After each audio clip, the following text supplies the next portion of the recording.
దేవుని పరిశుద్ధ నామమునకు మహిమ కలుగును గాక. ఆమేన్. ఈ పునరుద్ధాన దినమందున మరొక్కసారి దేవుని సన్నిధిలో నిలవబడి ఆయన వాక్యమును మీ అందరికీ ప్రకటించుటకు ప్రభువు నాకు ఇచ్చిన ఈ మంచి ధన్యతను బట్టి, అవకాశమును బట్టి మొదటిగా ప్రభుకి నేను వందనాలు తెలియజేస్తున్నాను. అదేవిధముగా ఈ పునరుద్ధాన ఆరాధనకు కూడి వచ్చిన నా ప్రియ బిడ్డలు, ఆత్మీయులైన మీ అందరూ కూడా నా ప్రత్యేకమైన వందనాలను తెలియజేస్తున్నాను. అందరికీ వందనాలు. చెప్పలేదు కొంతమంది, మరి వందనాలు అన్నారో తందనాలు అన్నారో నాకు అర్థం అవ్వలేదు. సరే, మంచిది. దేవుని వాక్యాన్ని మనం ప్రభు ఈ దినం మన కొరకు సిద్ధపరిచిన దేవుని మాటలు మనం విందాం. దయచేసి అందరూ శ్రద్ధగా వినండి, చాలా శ్రద్ధగా వినండి. ప్రభు మనందరితో మాట్లాడతారు. బైబిల్ నుంచి ఆదికాండము 24వ అధ్యాయము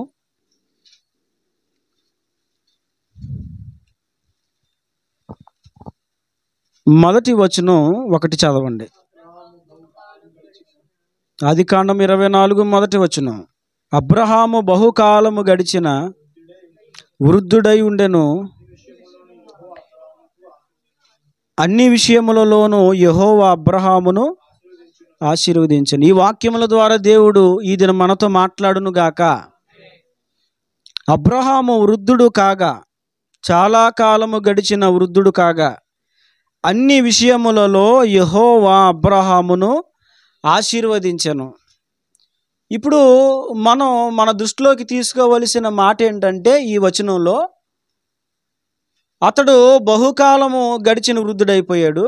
ఆ తర్వాత వ్రాయబడిన మాట, అన్ని విషయములలో యెహోవా అబ్రహామును ఆశీర్వదించెను. అంటే అతడు వృద్ధాప్యానికి వచ్చేసరికి, అనగా అబ్రహాము వృద్ధాప్యానికి వచ్చేసరికి అన్ని విషయములలో ఆశీర్వదించబడ్డాడు. అన్ని విషయాల్లో ఆశీర్వాదాలు ఎన్ని రకాలు? ఇప్పుడు అక్కడ అన్ని విషయములలో అని రాయబడింది. అంటే ఎన్ని విషయాలలో ఆశీర్వాదాలు ఉంటాయి? మనకి తెలిసిన ఆశీర్వాదాలు వేరు, మన మైండ్లో ఉన్న ఆశీర్వాదాలు వేరు. కానీ ఆశీర్వాదం అంటే ఏంటో తెలుసుకోవాలి. జనరల్గా మనకి బాగా తెలిసింది ఏంటంటే, ఆత్మ సంబంధమైన ఆశీర్వాదము, శరీర సంబంధమైన పర సంబంధమైన ఆశీర్వాదము, భౌతికపరమైన, ఇవి మనకు తెలుసు. అది నిజమే.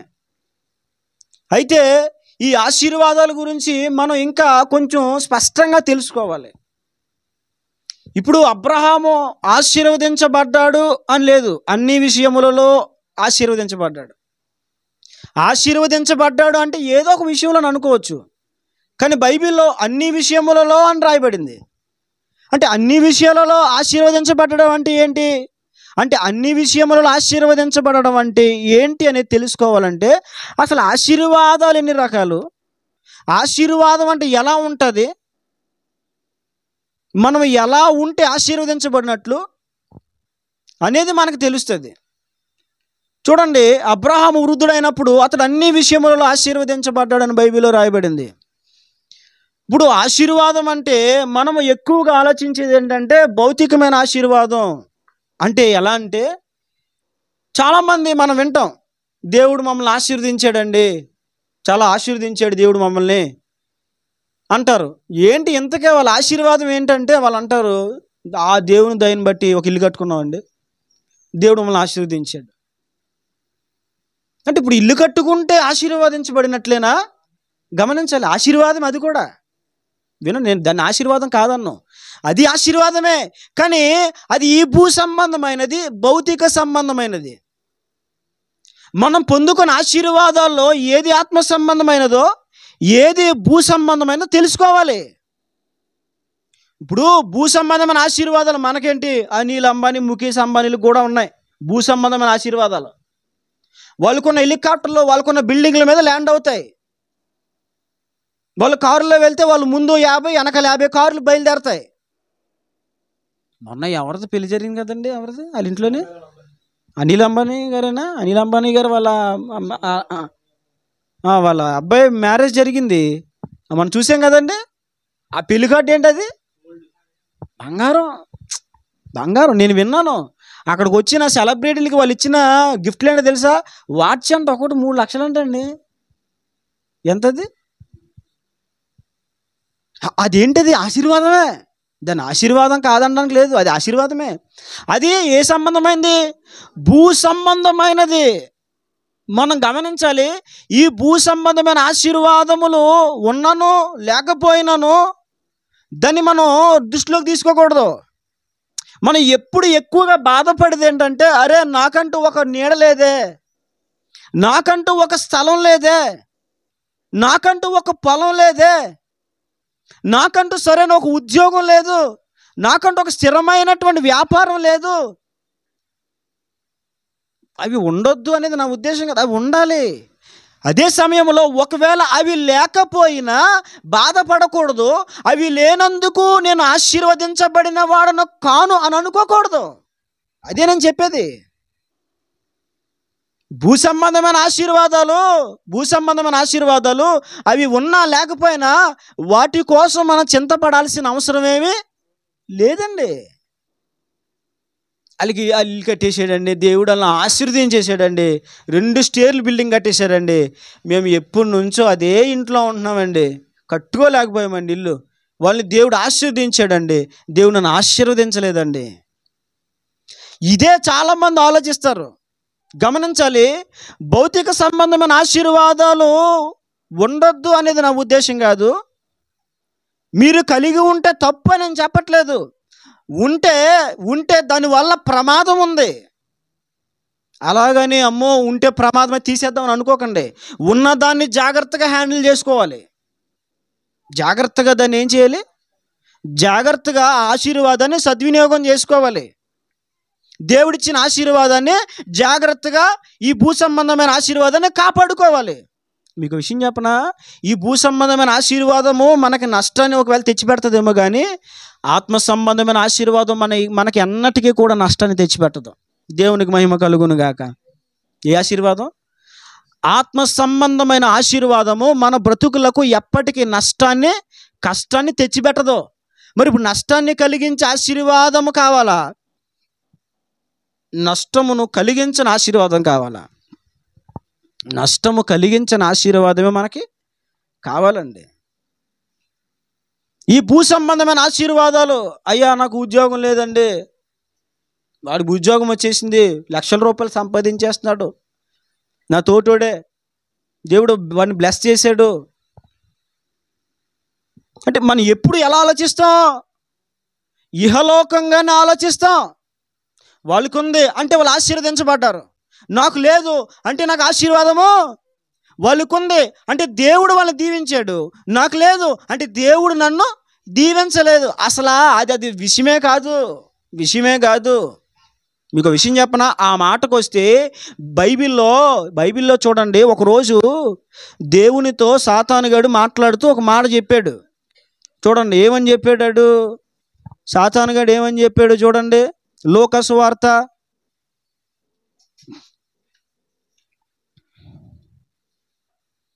4వ అధ్యాయము, లూకా సువార్త 4వ అధ్యాయం 5వ వచనం నుండి. అప్పుడు అపవాది, ఎవడీడు? అపవాది సాతానుగాడు ఎవరిని తీసుకెళ్ళాడు? దేవుణ్ణి తీసుకెళ్ళి భూలోక రాజ్యములన్నిటినీ ఒక్క నిమిషంలో, ఎంత? ఓన్లీ 1 మినిట్, ఒక్క నిమిషంలో ఆయనకు చూపించి దేవునితో అంటున్నాడు, ఈ అధికారమంతయు ఈ రాజ్యముల మహిమయు నీకిస్తాను, అది నాకు అప్పగింపబడి ఉన్నది, అది ఎవనికి నేను ఇయ్యగోరుదునో వానికిత్తును, కాబట్టి నీవు నాకు మొక్కితివా, ఇదంతయు నీదగునని ఆయనతో. ప్రభు అయిన యేసుక్రీస్తు 40 దినాలు ఉపవాస ప్రార్థన ముగించుకొని ఆయన వచ్చిన సందర్భములో జరిగిన విషయం అది. ఉపవాసం ఉన్నవాళ్ళు జాగ్రత్త అండి. ఎవరో ఉపవాసం ఉన్నవాళ్ళు జాగ్రత్త. తెలుసా, ఉపవాసం నువ్వు ఉన్నావా, నేనున్నాను అంటాడు. నేనున్నా నీతో అంటూ నా చెంతకు చేరాడు. ఏం చేస్తాడు ఇప్పుడు? కన్నీరంతా తొలగించడం కాదు, కన్నీరంతా కలిగించి నరకంలో వేస్తాడు. అర్థమవుతుందా? ఉపవాసం ఉన్నాము అంటే సైతాన్ గడు రెడీగా ఉంటాడు. 40 దినాలు ఆయన ఉపవాసం ముగించుకొని రాగానే అపవాది భయంకరంగా శోధించాడు ఆయన్ని. ఆ శోధించిన క్రమంలో వాడు ఏం చేశాడు తెలుసా? ఒక ఎత్తైన పర్వతము దగ్గర తీసుకువెళ్ళి అక్కడ అంటున్నాడు, ఇదిగో భూలోకములోని రాజ్యములు, ఇదిగో ఈ మహిమ, ఇవి నాకు అప్పగింపబడి ఉన్నవి. అది ఎవరికి నేను ఇవ్వాలనుకుంటున్నా వాళ్ళకి ఇస్తాను. అయితే నీకు ఇస్తున్నాను బంపర్ ఆఫర్. నువ్వు కనుక నాకు ఒక్కసారి నమస్కారం చేస్తే, ఇప్పుడు వాడు ఏమన్నాడు? నీకు ఇస్తాను, నాకు అప్పగింపబడి ఉన్నది అని అన్నాడు. అసలు భూలోకాన్ని, పరలోకాన్ని, ఈ ఆకాశ ఈ పంచభూతములను సృజించిన వారు ఎవరు? ఆయనతోనే చెప్తున్నాడు వీడు. ఏమని? నీకు ఇస్తానన్నాడు. అదేంటి? నువ్వే ఆయనకి ఇవ్వడం ఏంటి? ఆయనేగా సృజించాడు. జరిగిన విషయం ఏంటంటే దేవుడే సృజించాడు. వాస్తవమే. సృజించిన దేవుడు ఆ భూమిని సమస్తమును మానవుని చేతిలో పెట్టాడు. అంటే ఆదాము చేతిలో. ఏదైనా తోటలో దేవుడు ఆదాముని, బైబిల్ రాయబడింది, దేవుడు అతనిని కావలివానిగా ఉంచాడు. సేద్యము చేయుటకు, కాపు కాయుటకు దేవుడు ఆదామును ఆ తోటలో ఉంచాడు. అంటే సమస్తమును దేవుడు ఆదాముకు అప్పగించి సమస్తము పైన అధికారమును దేవుడిచ్చి, దేవుడు అన్నాడు, మీరు ఫలించండి, మీరు అభివృద్ధి చెందండి, మీరు భూమిని నిండించండి, మీరు విస్తరించండి. చివరిలో అన్నాడు, దాన్ని లోపరుచుకోండి అన్నాడు ఆయన. ఏం చేయమన్నాడు? లోపరుచుకోండి. దీనికి లాక్కు దేవుడు ఎక్కడ పెట్టాడంటే మంచి చెడ్డలు తెలివినిచ్చి వృక్ష ఫలములో లాక్ అక్కడ పెట్టాడు దేవుడు.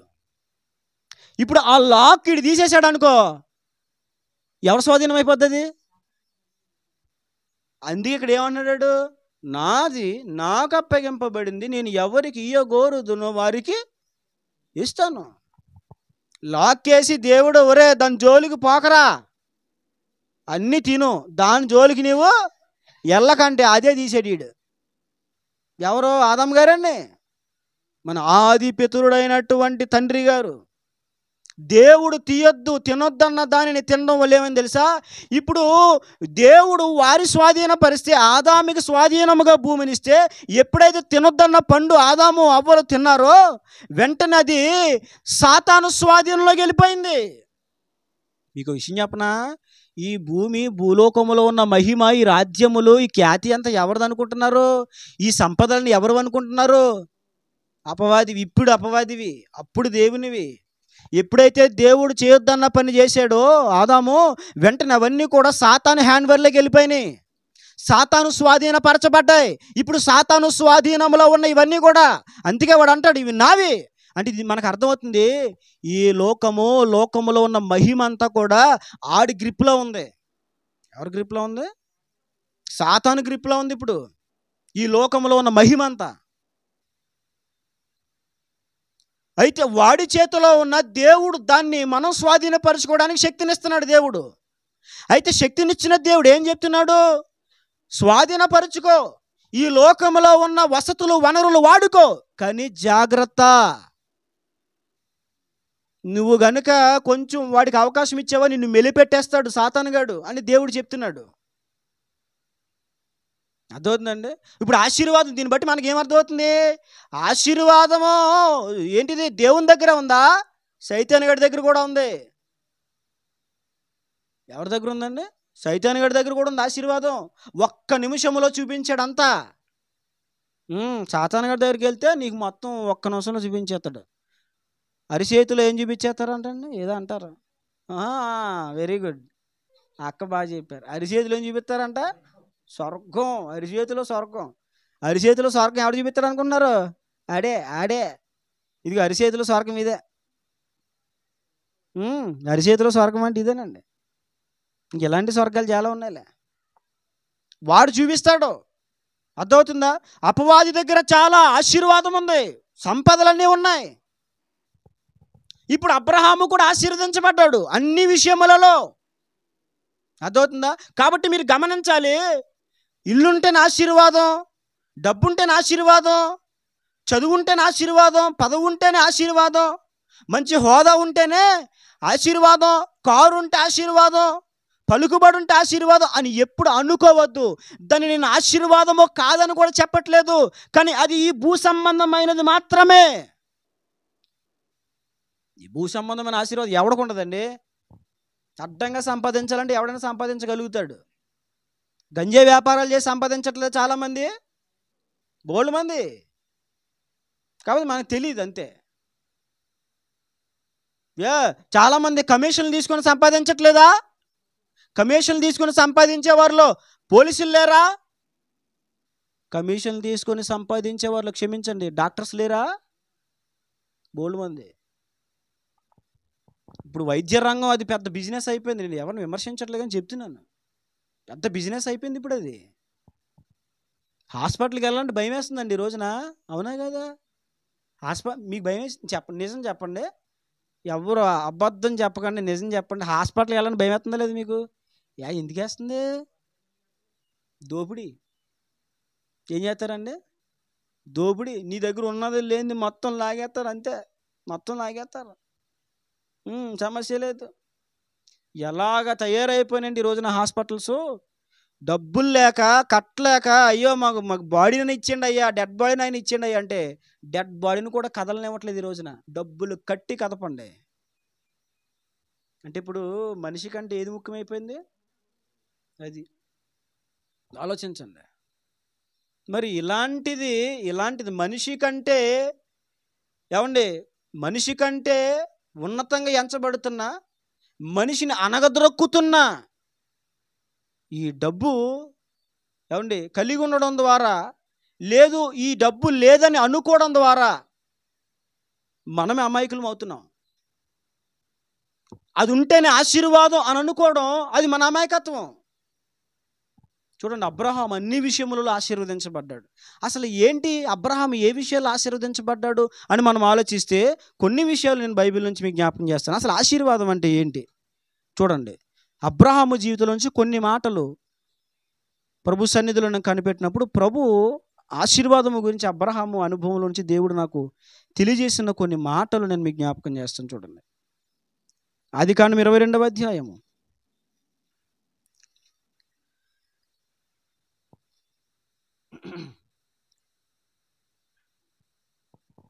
ఆదికాండం 22వ అధ్యాయం 3వ వచనం చదవండి. తెల్లవారినప్పుడు అబ్రహాము లేచి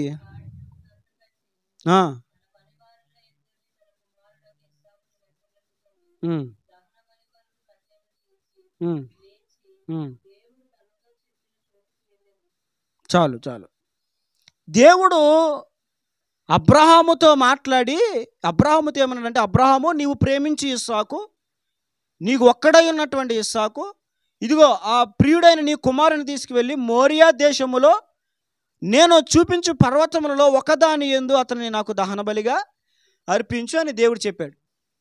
ఇప్పుడు అబ్రహాం ఏం చేశాడు? తెల్లవారుగానే అబ్రహాము కుమారుణ్ణి, ఇద్దరు పనివాళ్ళని తీసుకొని, గాడిదకు గంతలు కట్టి, కట్టెలు తీసుకొని ఇప్పుడు మోరియా దేశము బయలుదేరి వెళ్ళిపోయాడు. ఇప్పుడు బయలుదేరాలి అంటే, అబ్రహాం బయలుదేరాలంటే ఏం చేయాలి? ఫస్ట్, రే కొడుకా, మనం బలర్పించాలి, నడు వెళ్దాం అని చెప్పాలి. పనోళ్ళు వస్తారులేండి, ముందు ఎవరు రావాలి? కొడుకు రావాలి. ఇప్పుడు మనకి పిల్లలు ఉన్నారు, ఒరే అలా ఊరికి వెళ్ళొద్దాం రారా అని మనం అన్నాం అనుకో, మన పిల్లలు ఏమంటారు? ఎక్కడికి, ఎలాగా? బండి మీద తీసుకెళ్తావా, ట్రైన్లో తీసుకెళ్తావా, ఫ్లైట్లో తీసుకెళ్తావా, ఎక్కడ తీసుకెళ్తావు, నాకేం కొంటావు? ఇక వాడు వెయ్యని ప్రశ్న అంటూ ఏమీ ఉండదండి, అన్ని ప్రశ్నలు వేస్తారు. కానీ ఇస్సాకు జీవితాన్ని గమనించినప్పుడు, అబ్రహాము నాన్న లేగు మనం మోరియా దేశం వెళ్ళాలన్నాడు అనగానే అబ్రహాము కుమారుడు లేచి బయలుదేరిపోయాడు. అదవుతుందా? ఇంత విషయం కూడా చెప్పలేదు అబ్రహాము ఇస్సాక్కి. ఏమని? మనం అక్కడికి వెళ్ళాలరా, అక్కడ పర్వతాల్లో ఒక దాని మీద దేవుని బలర్పించ, ఏమి లేదు నాన్న లేకు బయలుదేరుతున్నాడు. ఎక్కడికి నాన్న? ఎందుకు నాన్న? దేనికోసం నాన్న? ఎంత దూరం నాన్న? మరి వెళ్ళిన తర్వాత అక్కడ ఏం కొంటావు నాన్న? మధ్యాహ్నం బిర్యానీ కొంటావా, సాయంకాలం నాకు అది కొంటావా, పానీపూరి కొంటావా, చాట్ కొంటావా, నూడిల్స్ కొంటావా. మన వాళ్ళు పిలిస్తే ఇప్పుడు ఇదే బాధ. చిన్నప్పుడు మా అమ్మమ్మగారు ఒరే కొబ్బరికాయలు ఒలవండ్రా, డొక్కలు తీయాలి, తెలుసు కదండి, అవి ఒలవాలి. మా అమ్మమ్మ గారు ఒలవమని కానీ మరి మాకు ఏమి ఇస్తావు అని అడిగేవాళ్ళం మేము. ఎందుకని? డబ్బులు ఇస్తారని. ఏదోటి ఇస్తేనే మనము. ఏమీ చెప్పకుండా మరి ఎలా బయలుదేరిపోయాడు. అంటే చూడండి, ఒక ఆత్మ సంబంధమైన ఆశీర్వాదం అంటే ఏంటి తెలుసా? కుటుంబములో తల్లిదండ్రులకు పిల్లలు వెంటనే చెప్పగానే లోబడ్డం, అది అసలు దైవ సంబంధమైన ఆశీర్వాదం. అర్థమైందా నేను చెప్పిన మాట? అర్థమైందా? ఒక ఇస్సాకే కాదు, జాగ్రత్తగా వినండి, నేను రెఫరెన్స్లు తీయించను కానీ మీకు చెప్తాను వినండి. ఒక ఇస్సాకే కాదు, అబ్రహాం అన్ని విషయాలు ఆశీర్వదించబడ్డాడంటే కొన్ని విషయాలు చెప్తానన్నాను కదా, అందులో ఒకటేంటి తెలుసా? తన కుమారుడు అబ్రహాము మాట వింటాడు, తన కుమారుడు తన మాట వింటాడు, ఇక మారు మాట్లాడు, ఎదురు చెప్పడు. ఒక ఇస్సాకే కాదు, అబ్రహాము ఇంటి దగ్గర ఉన్న పనివారు కూడా. ఎవరండి? పనివారు కూడా. చూడండి, మీకు ఆ మాట చూపిస్తాను. 14 ఆదికాండం 14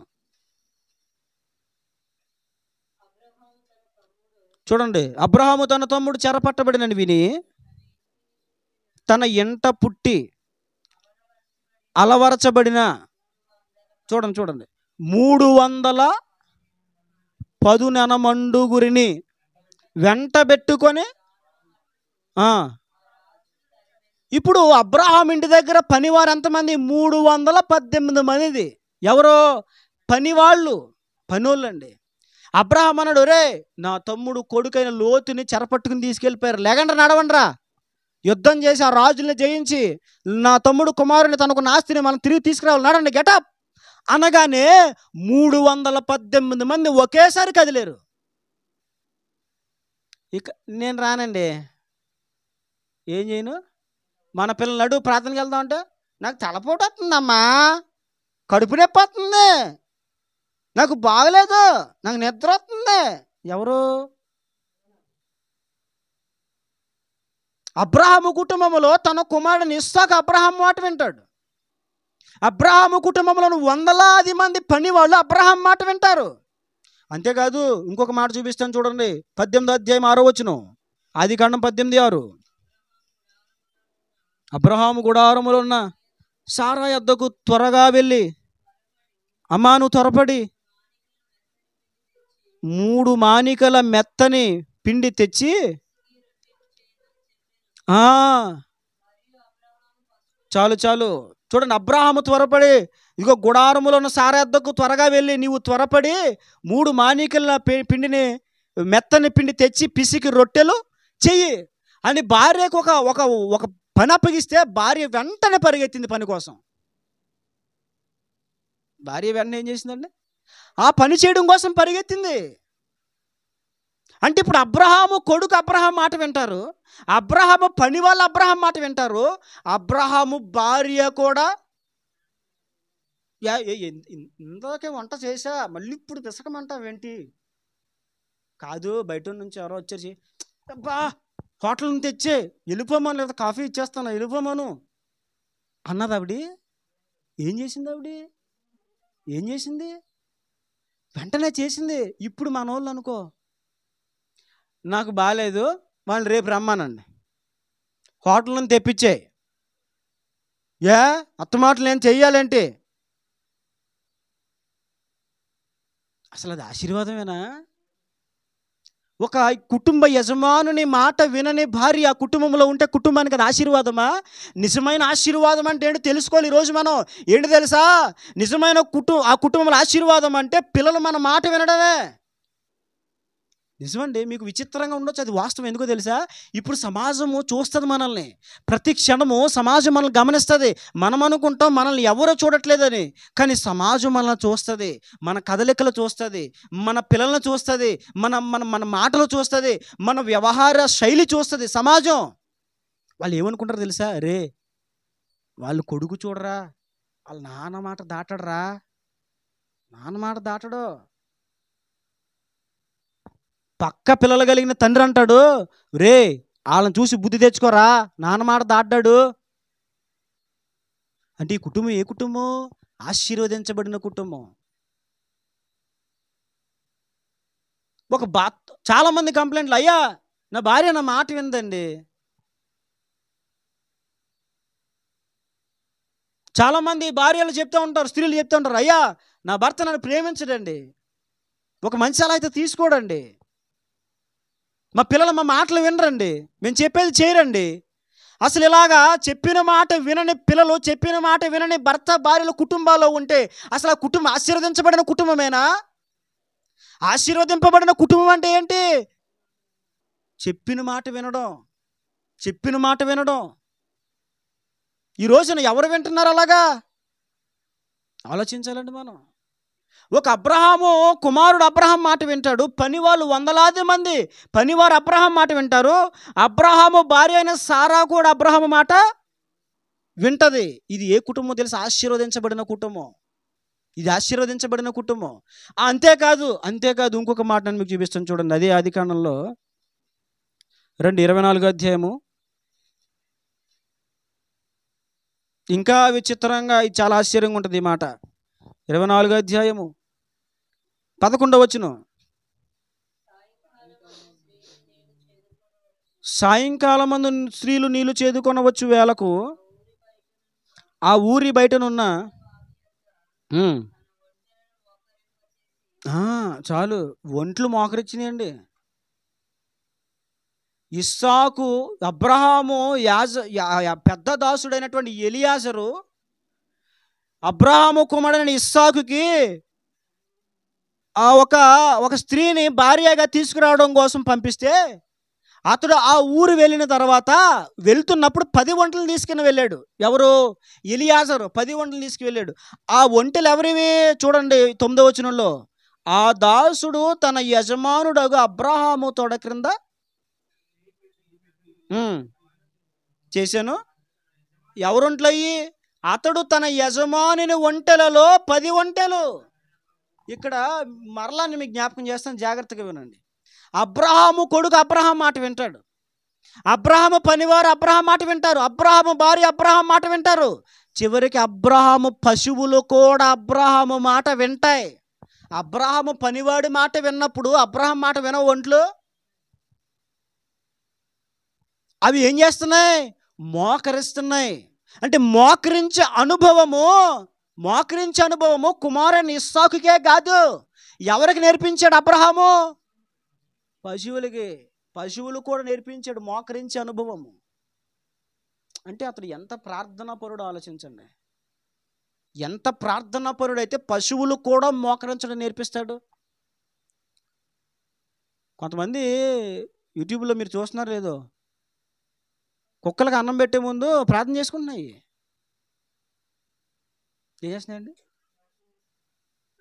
కుక్కలు ప్రార్థన చేసుకుని తినమంటే తింటున్నాయి. వడ్డిచ్చేసిన తినండి అంటే ఆ ఇంగ్లీష్లోనో హిందీలోనో చెప్తారు, ఏదో ఊటో ఏదో అంటారు, చెల్ అంటారు, మరి ఏమంటారు నాకు తెలియదు. ఎలా తినండి అనగానే అవి అంటే టక్మని లేచి దేనికి పెట్టిన గిన్నె చోటగా ఆ కుక్క వెళ్ళి తినేస్తుంది. ప్రార్థన చేసుకోమంటే ప్రార్థన. ఇది కాదు ఆశీర్వాదం అంటే.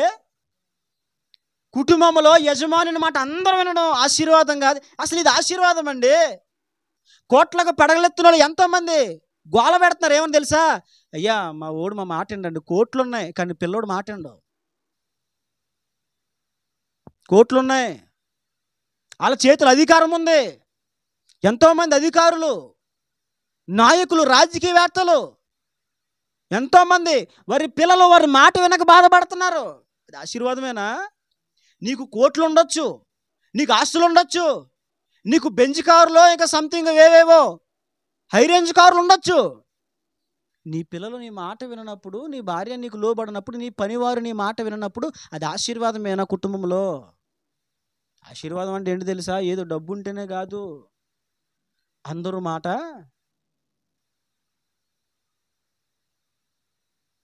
ఒక మంచి మాట భర్త చెప్పగానే భార్య వినాలి, భార్య చెప్పినప్పుడు భర్త వినాలి, తల్లిదండ్రులు చెప్పినప్పుడు పిల్లలు ఇది ఆశీర్వదించబడిన కుటుంబం. అన్ని విషయాల్లో ఆశీర్వదించబడ్డాడంటే ఏంటి? అతని మాట అందరూ వింటారు. 318 మంది నడండి అనగానే టక్మని బయలుదేరారు. వాళ్ళు కత్తులు పట్టుకొని, కటార్లు పట్టుకొని యుద్ధం చేయడానికి బయలుదేరిపోయారు. అందరూ మాట వినడమే ఆశీర్వాదం. ఇలా ఒక ఆశీర్వాదకరంగా మన కుటుంబం ఉంటే అనేకులు మన కుటుంబాన్ని మాదిరిగా తీసుకుంటారు. అరే వాళ్ళ భార్య చూడు, వాళ్ళ భార్య చూడు. పక్కింటి ఆయన అంటాడు, ఏమే చూడు అలా ఆవిడ చూడు, చెప్పగానే చేస్తుంది. అమ్మ ఇలా రా అనగానే టక్మని వెళ్తుంది.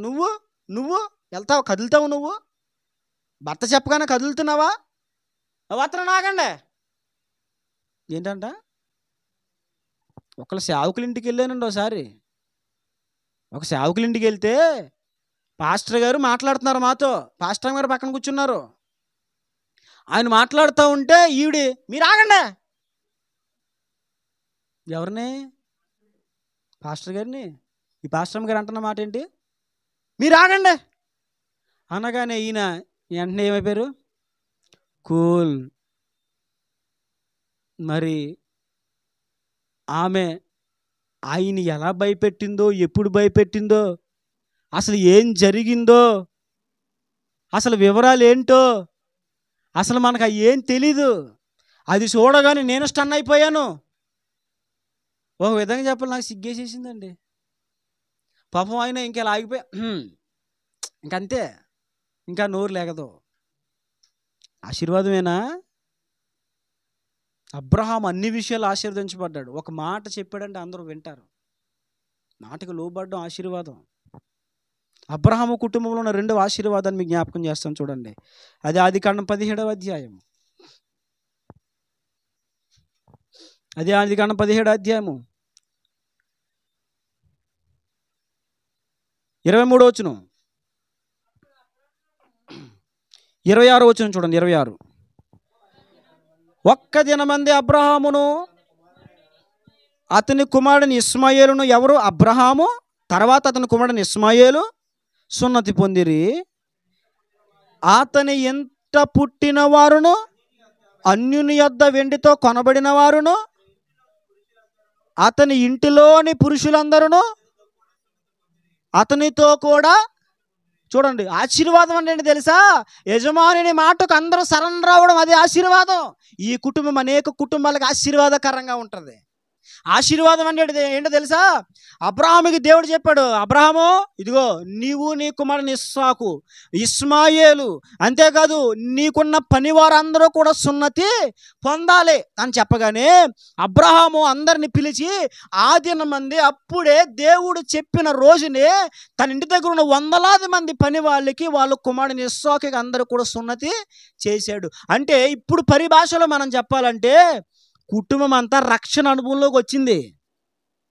పాత నిబంధనలో రక్షణకు సాదృశ్యం ఏంటి? సున్నతి. కొత్త నిబంధనలో రక్షణకు సాదృశ్యం ఏంటి? బాప్తిస్మము. అంటే ఇప్పుడు కుటుంబం అంతా ఎందులోకి వచ్చింది? రక్షణలోనికి వచ్చింది. ఒక ఆశీర్వాదింపబడిన కుటుంబానికి ఉండే చిహ్నం ఏంటో తెలుసా? ఆ కుటుంబం అంతా రక్షణలోనికి రావడం, అది ఆశీర్వాదం.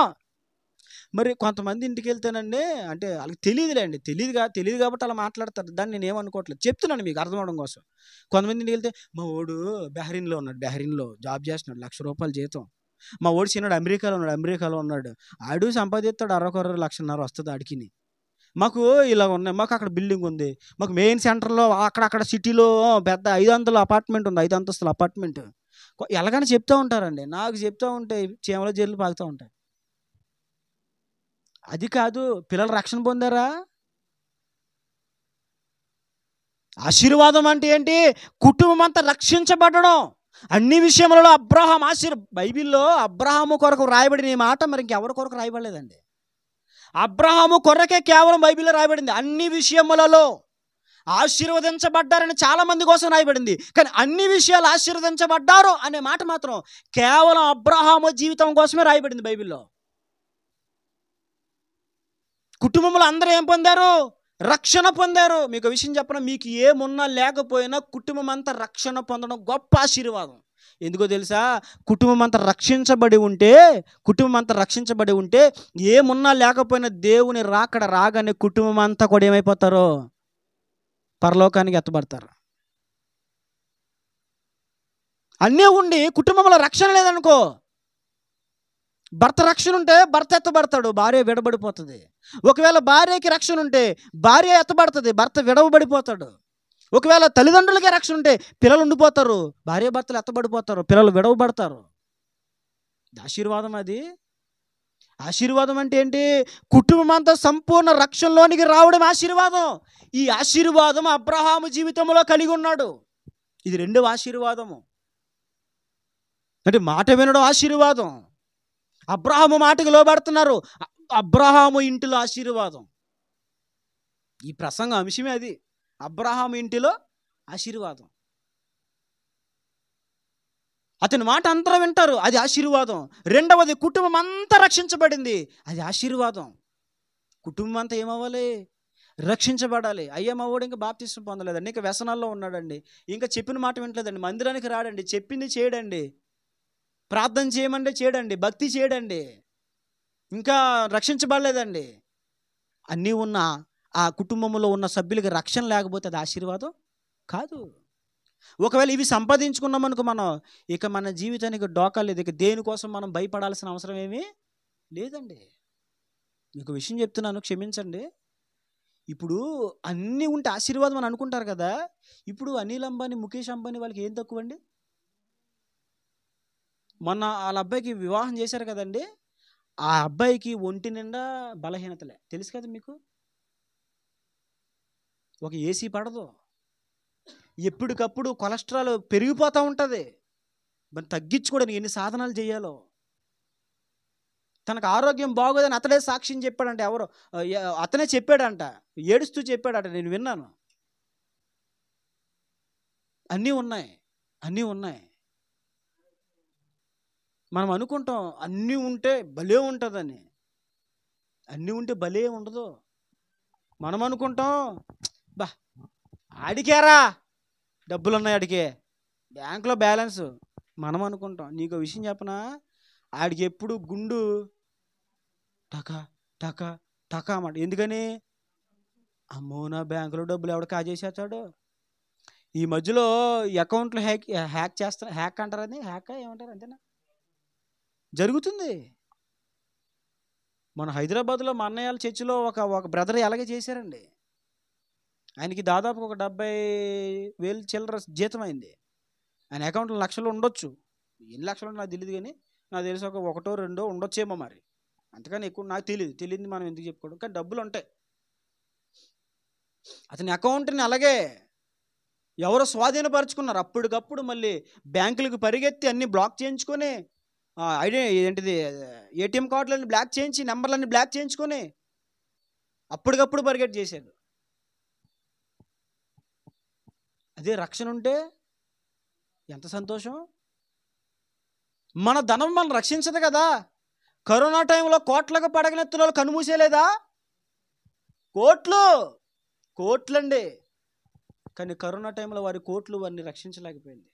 కనుక మనం తెలుసుకోవాలి, యజమానుని మాటకు అందరూ కుటుంబం అంతా లోబడడం ఆశీర్వాదం. రెండవది, కుటుంబం అంతా రక్షించబడమే ఆశీర్వాదం. మూడవ ఆశీర్వాదాన్ని గురించి నేను మీకు తెలియజేస్తాను, చూడండి. ఆదికాండం 13:18.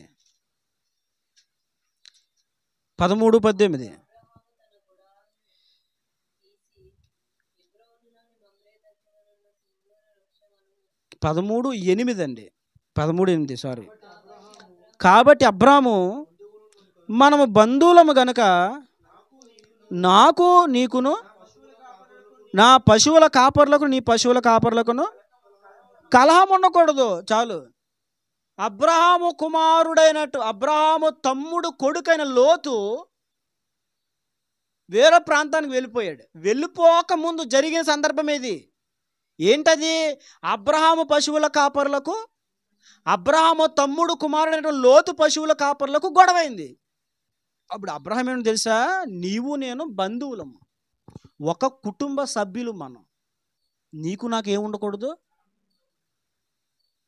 మీరు గమనించండి, అబ్రహాము కుటుంబములో కొట్లాటలు లేవు. అబ్రహాము కొంతమంది పిల్లల తర్వాత ఈ ఇస్మాయేలు పుట్టాడు, ముందు ఇస్సాకు పుట్టాడు, తర్వాత కొంతమంది పిల్లలు పుట్టారు. ఇంకా వారికి ఆస్తుల విషయాల్లో గొడవలు రాలేదు. కుటుంబంలో ఏముందో తెలుసా? సమాధానము, ఐక్యత. ఒక గొప్ప ఇల్లు కట్టేసుకుంటారండి, కానీ ఎప్పుడు కొట్టుకుంటారండి. అది ఆశీర్వదింపబడిన కుటుంబమేనా? లక్షల రూపాయలు పెట్టి పెళ్లి చేసుకుంటారండి, భార్యాభర్తలు పెళ్ళి అయిన 10 రోజులకి కొట్టేసుకుంటారండి. అది ఆశీర్వాదమా? ఒక మంచి బెంజ్ కారు వేసుకుని వెళ్తారండి, బెంజ్ కారు ఏం చేస్తారో ఇద్దరునే, నువ్వంటే నువ్వు ఆపి నన్ను దించే, నువ్వు వెళ్ళిపో, నేను నుండిపోతాను. అది ఆశీర్వాదమా? మరి ఏంటది? ఆశీర్వాదం కాదు. ఆశీర్వాదం అంటే ఏంటో తెలుసా? కుటుంబంలో సమాధానం, ఐక్యత ఉండడం. ఇది నిజమైన ఆశీర్వాదం. అంటే కోట్లున్నాయి కానీ కుటుంబంలో ఐక్యత లేదనుకో, సమాధానం లేదనుకో, అది అసలు ఆశీర్వాదమే కాదు. అదవుతుందండి, అది ఆశీర్వాదమే కాదండి. మొన్న ఎవరో ఒక సాకులు చెప్తూ ఉంటే విన్నాను. పెద్ద బిల్డింగ్ అంటండి కట్టేశారంట. దేవుని పిల్లలే, ప్రభువుని నమ్ముకున్న వాళ్ళే. వాళ్ళు 3 అంతస్తుల బిల్డింగు.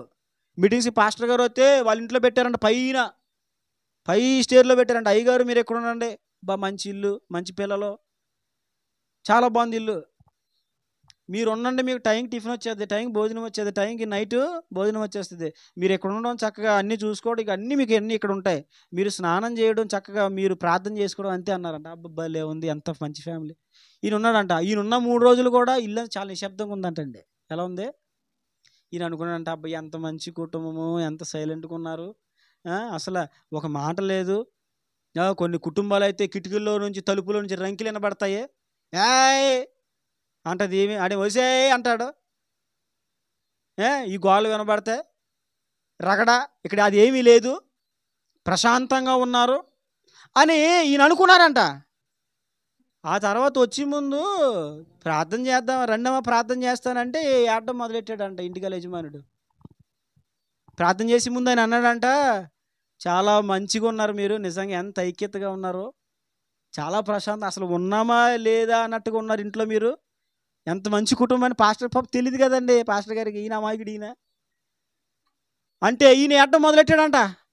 ఎవరో ఇంటి యజమానుడు ఏడడం మొదలు పెట్టాడంట. ఏం ఐక్యత అండి, నా భార్యతో మాట్లాడి సంవత్సరం అయిపోయింది అన్నాడంట ఆయన. ఎంత అయిపోయిందండి? ఆశీర్వాదమేనా? 3 అంతస్తుల బిల్డింగ్ ఉంది, కానీ ఒకడితో ఒకడు మాట్లాడుకోడు. నా భార్య నాతో మాట్లాడే సంవత్సరం అండి, నా పిల్లలు చూస్తే నా మాట వినరు. ఆశీర్వాదం ఇది? మరి డబ్బులో ఆశీర్వాదం ఉందని ఎందుకు అనుకుంటారండి? ఏవో భోగభాగ్యాలు ఉంటేనే ఆశీర్వాదం అని ఎందుకు అనుకుంటారు? అది ఆశీర్వాదమే, కానీ అది భూ సంబంధమైనది. ఆత్మ సంబంధమైన ఆశీర్వాదం అయితే మనకి, మన భావితరాలకి ఎంతో ప్రయోజనకరంగా ఉంటుంది. ఈ ఆశీర్వాదం కావాలి మనకి. కాబట్టి ఆలోచించండి, కుటుంబం అంతా రక్షణలో ఉందా? కుటుంబంలో ఐక్యత, సమాధానం ఉందా? కుటుంబంలో ఐక్యత, సమాధానం లేకపోతే గమనించాలి, వాక్యం చెప్తుంది, నేను చెప్పట్లేదు, కుటుంబంలో ఆశీర్వాదము లేనట్లే. కుటుంబంలో ఆశీర్వాదము, ఐక్యత కలిగి, సమాధానము కలిగి కుటుంబం అంతా ముందు కొనసాగబోతే అది ఆశీర్వదించబడిన కుటుంబం అని అర్థం. ఇది లేనప్పుడు ఆ కుటుంబం ఆశీర్వదించబడిందే కాదు. 3 ఆశీర్వాదాల గురించి నేను మీకు జ్ఞాపకం చేస్తాను చూడండి. 4వ ఆశీర్వాదం గురించి నేను జ్ఞాపకం చేస్తాను. అదేంటంటే చూడండి, ప్రసంగి గ్రంథం 5వ అధ్యాయం 19వ వచనం. ప్రసంగి 5:19. మరియు దేవుడు ధనధాన్య సమృద్ధి ఇచ్చి దాని యందు తన భాగం అనుభవించుటకును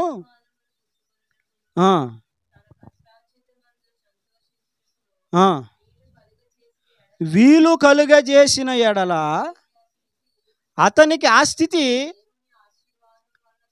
దేవుని ఆశీర్వాదం వలన కలిగినదను కొనవలెను. చూడండి, ఎన్నో ఆశీర్వాదం గురించి చెప్తున్నాను నేను. 4వ ఆశీర్వాదం, నిజమైన ఆశీర్వాదం ఏంటి తెలుసా? చూడండి, నిజమైన ఆశీర్వాదం అంటే ఏంటంటే ధనధాన్య సమృద్ధి కలిగి ఉండి ఆ ధనధాన్య సమృద్ధిలో వారి భాగాలు వారు అనుభవించగలగడం, అది ఆశీర్వాదం. ధనధాన్య సమృద్ధి కలిగి ఉండి ఆ ధనధాన్య సమృద్ధిలో వారి భాగం ఏదైతే ఉందో దానిని పూర్తిగా అనుభవించగలగడం. అంతే కదా. ఇప్పుడు కోట్లు ఉన్నాయి కానీ నువ్వు పోయో అనుభవించలేదు దాన్ని. ఆశీర్వాదం అది. 10 రూపాయలు ఉన్నాయి, 10 రూపాయలు చక్కగా నువ్వు ఖర్చు పెట్టుకుని తిన్నావు, అది ఆశీర్వాదం. కోట్లు ఉన్నాయి, అందులో 4 కోట్లు దొంగలాగేశాడు, అది ఆశీర్వాదమా? నువ్వు అనుభవించలేదు, ఎవడో తిన్నాడు. అంటే ఏంటి? సంపాదన, మనము సంపాదించిన సంపాదన కష్టార్జితము పాడవ్వకుండా మనకి ఉపయోగపడడం ఆశీర్వాదం. అర్థమైందండి? అయ్యా సంపాదిస్తున్నాను కానండి, ఎన్ని రూపాయలు వస్తున్నాయి, 1000 రూపాయలు వస్తున్నా, కనీసం 1 రూపాయి మిగలట్లేదండి. రావడానికి డబ్బులు వస్తున్నాయండి కానీ ఏమవుతున్నాయో తెలియదండి, అది ఆశీర్వాదమా? 1000 రూపాయలు వస్తాయండి నెల చివరికి కానీ ఏమైపోతాయో తెలియదండి, మిగలవని డబ్బులు, అది ఆశీర్వాదమా? అంటే వచ్చిన రాబడి, వచ్చిన ఆదాయము చిల్లి సంచులో వేసినట్లుగా అయిపోతే అది ఆశీర్వాదం కాదు. వచ్చిన రాబడి నువ్వు చక్కగా తృప్తిగా వినియోగించుకోవడం ఆశీర్వాదం. ఇలాంటి ఆశీర్వాదం ఎంతమందికి ఉంది? కాబట్టి ఆశీర్వాదం ఉందా? ఈ అనుభవం ఉందా మీకు? వచ్చిన చక్కగా మీరు తినడం పాడవ్వకుండా. కొంతమంది సంపాదిస్తారు కానీ ఆ సంపాదన ఎక్కడికెక్కడికో వెళ్ళిపోతుంది, పాడైపోద్ది, మిగలదండి. ఎక్కడో దొరికేస్తే ఆ కోర్టుకి వెళ్ళిపోతుంది, ఆ పోలీసుకి వెళ్ళిపోతుంది, ఆ హాస్పిటల్కి వెళ్ళిపోతుంది. సంపాదన మాత్రం ఇంట్లో నిలబడదు, కనిపించదు. ఎవరో దొంగిలించేస్తారు, ఎవడో మోసం చేసేస్తాడు. కానీ మనకున్నది మనము సద్వినియోగపరుచుకొని మన భాగము మనం అనుభవించడం ఆశీర్వాదం. అబ్రహాము అలా అనుభవించాడు. అబ్రహాము సంపాదన, తన ఆస్తి ఎక్కడ పాడైపోలేదు. అదవుతుందండి. మిగిలిన పిల్లలు, కొంతమంది తర్వాత పిల్లలు పుడితే వారికి కొన్ని బహుమానాలు ఇచ్చి వారిని తూర్పు వైపుకి పంపించాడు సమాధానకరంగా. తనకున్న ఆస్తి పాడవలేదు, కొడుకైనటువంటి ఇస్సాకుకు అప్పగించాడు. ఎక్కడ అది వ్యర్థముగా ఖర్చు అవ్వలేదు. అది నువ్వు సంపాదించిన దాన్ని నువ్వు చక్కగా ఖర్చు చేసుకోవడం, దానిని సద్వినియోగపరచుకోవడమే ఆశీర్వాదం. 5వ ఆశీర్వాదం గురించి నేను జ్ఞాపకం చేస్తాను. ఆది కాండంలోనే చూడండి, అబ్రహాము జీవితం నుంచి 14వ అధ్యాయము 14వ వచనం.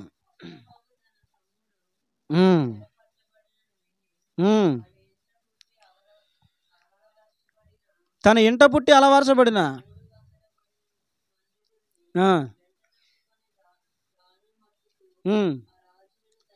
రాజులను చూడండి. ఇప్పుడు అబ్రహాం ఆశీర్వాదం అని తెలుసా? అబ్రహాం ఇంట్లోనే వీరంగం వేసేవాడు కాదు. ఎక్కడ వీరంగం? కొంతమంది ఏ రంగం ఎక్కడేస్తారు? ఇంట్లో ఏ రంగం. నేనంటే ఏమనుకుంటున్నావే? సింహం. ఎవరో నాతో పెట్టుకోకే, నా సంగతి నీకు తెలియదే. ఎక్కడ? ఇంట్లో వీరంగం. బయటికి వెళ్ళిన తర్వాత క్యాట్. బయటికి వెళ్తే మాత్రం, ఇంట్లో మాత్రం నా సంగతి ఇంక లేపేస్తాడండి. ఏది?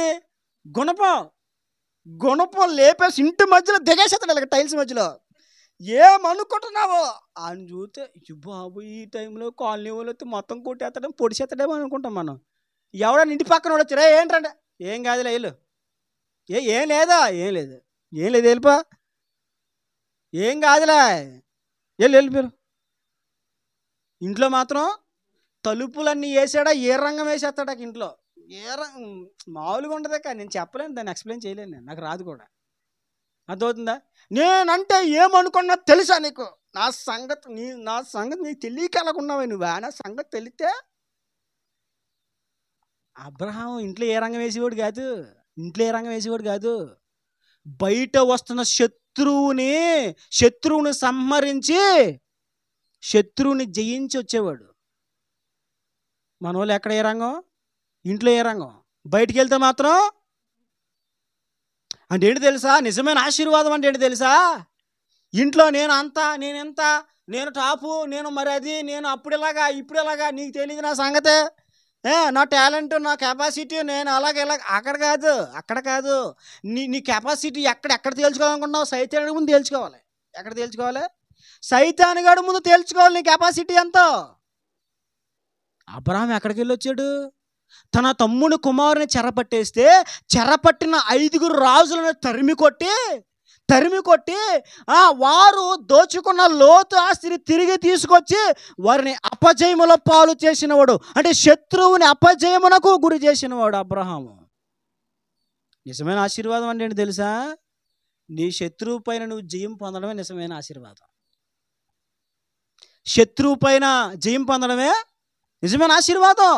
ఇప్పుడు చాలామందికి కోట్లు ఉంటాయి, కానీ పాపముపై జయం ఉండదు, శత్రువుపై జయం ఉండదు, వ్యసనముపై జయం ఉండదు, లోకముపై జయం ఉండదు, శరీర ఆశలపై జయం ఉండదు, లోక కోరికలపై జయం ఉండదు. అది ఆశీర్వాదమా?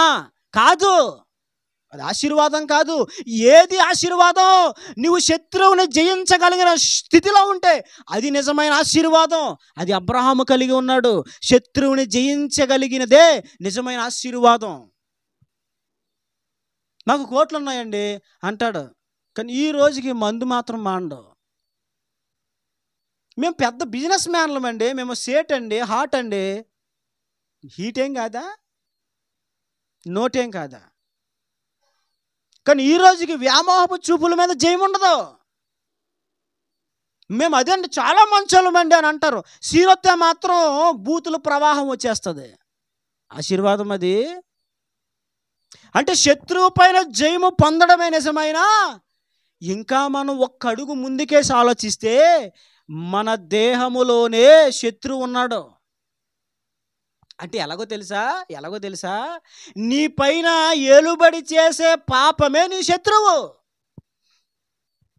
ఏది శత్రువు అండి? ఏ పాపమైతే నిన్ను శోధిస్తుందో, ఏ పాపమైతే నిన్ను లాగుతుందో, ఏ పాపమైతే నీ పైన పెత్తనం చేస్తుందో, ఏ పాపమైతే నిన్ను స్వాధీనపరుచుకుంటుందో అదే నీ శత్రువు. ముందు దాన్ని జయించు, అప్పుడు ఆశీర్వదించబడ్డానని చెప్పు. అర్థమైందండి? అది జయిస్తేనే ఆశీర్వదించబడిన వారు.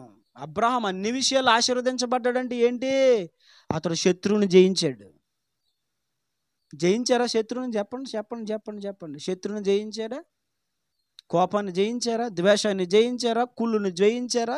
అసూయను జయించారా? మత్సరమును జయించారా?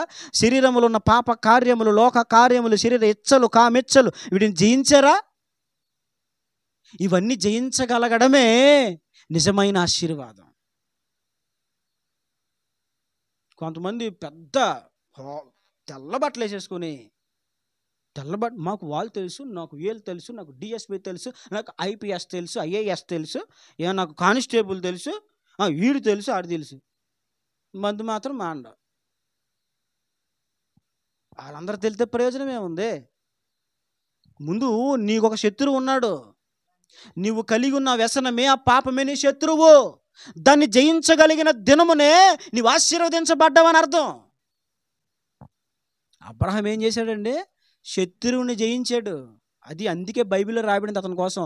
అతడు అన్ని విషయములలో ఆశీర్వదించబడ్డాడు. ఇది నిజమైన ఆశీర్వాదం.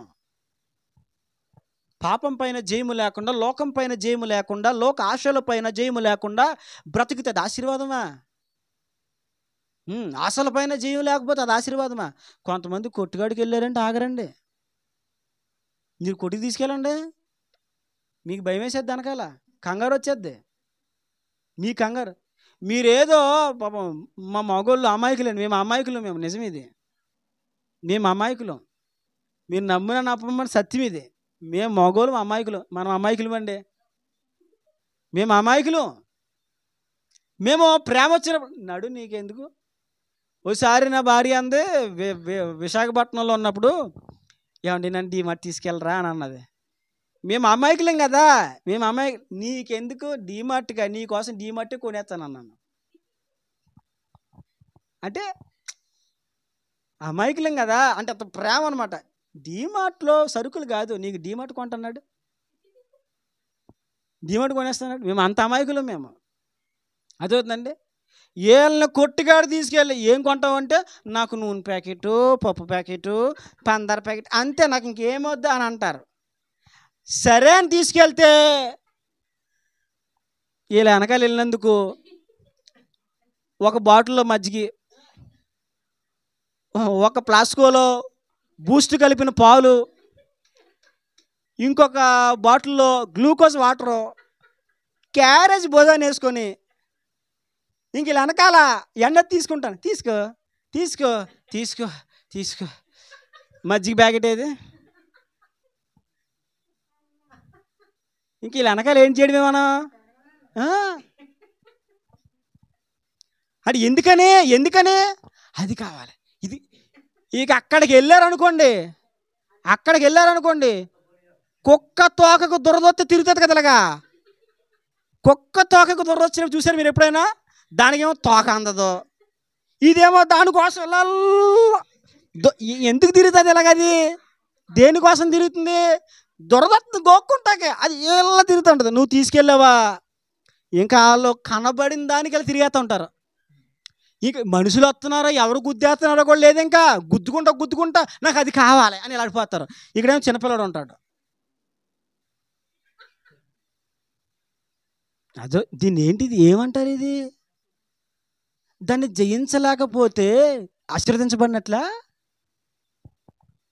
కొంచెం కొట్లో చీరలో 4 ఇలా ఊగిన ఒక గాలికి, కొట్లో చీరలో 4 ఇలా ఊగి అందులో ఒకటి తలుక్కుమంది అనుకో, ఏంటో సార్ నీకు చీరలు ఉన్నాయి కదా అంటే ఎప్పుడు కట్టుకున్నాను కదా. ఎప్పుడు కట్టుకోవా? మరి ఇప్పుడు ఏం కట్టుకోవాలా? కొత్తది కట్టుకోవాలి. ఇప్పుడు వీటి మీద జయము లేకపోతే ఆశీర్వదించబడినట్లా? అందుకే నేను కొట్టుగాడికి వెళ్ళేటప్పుడు ముందే నా భార్యని ప్రిపేర్ చేస్తాను.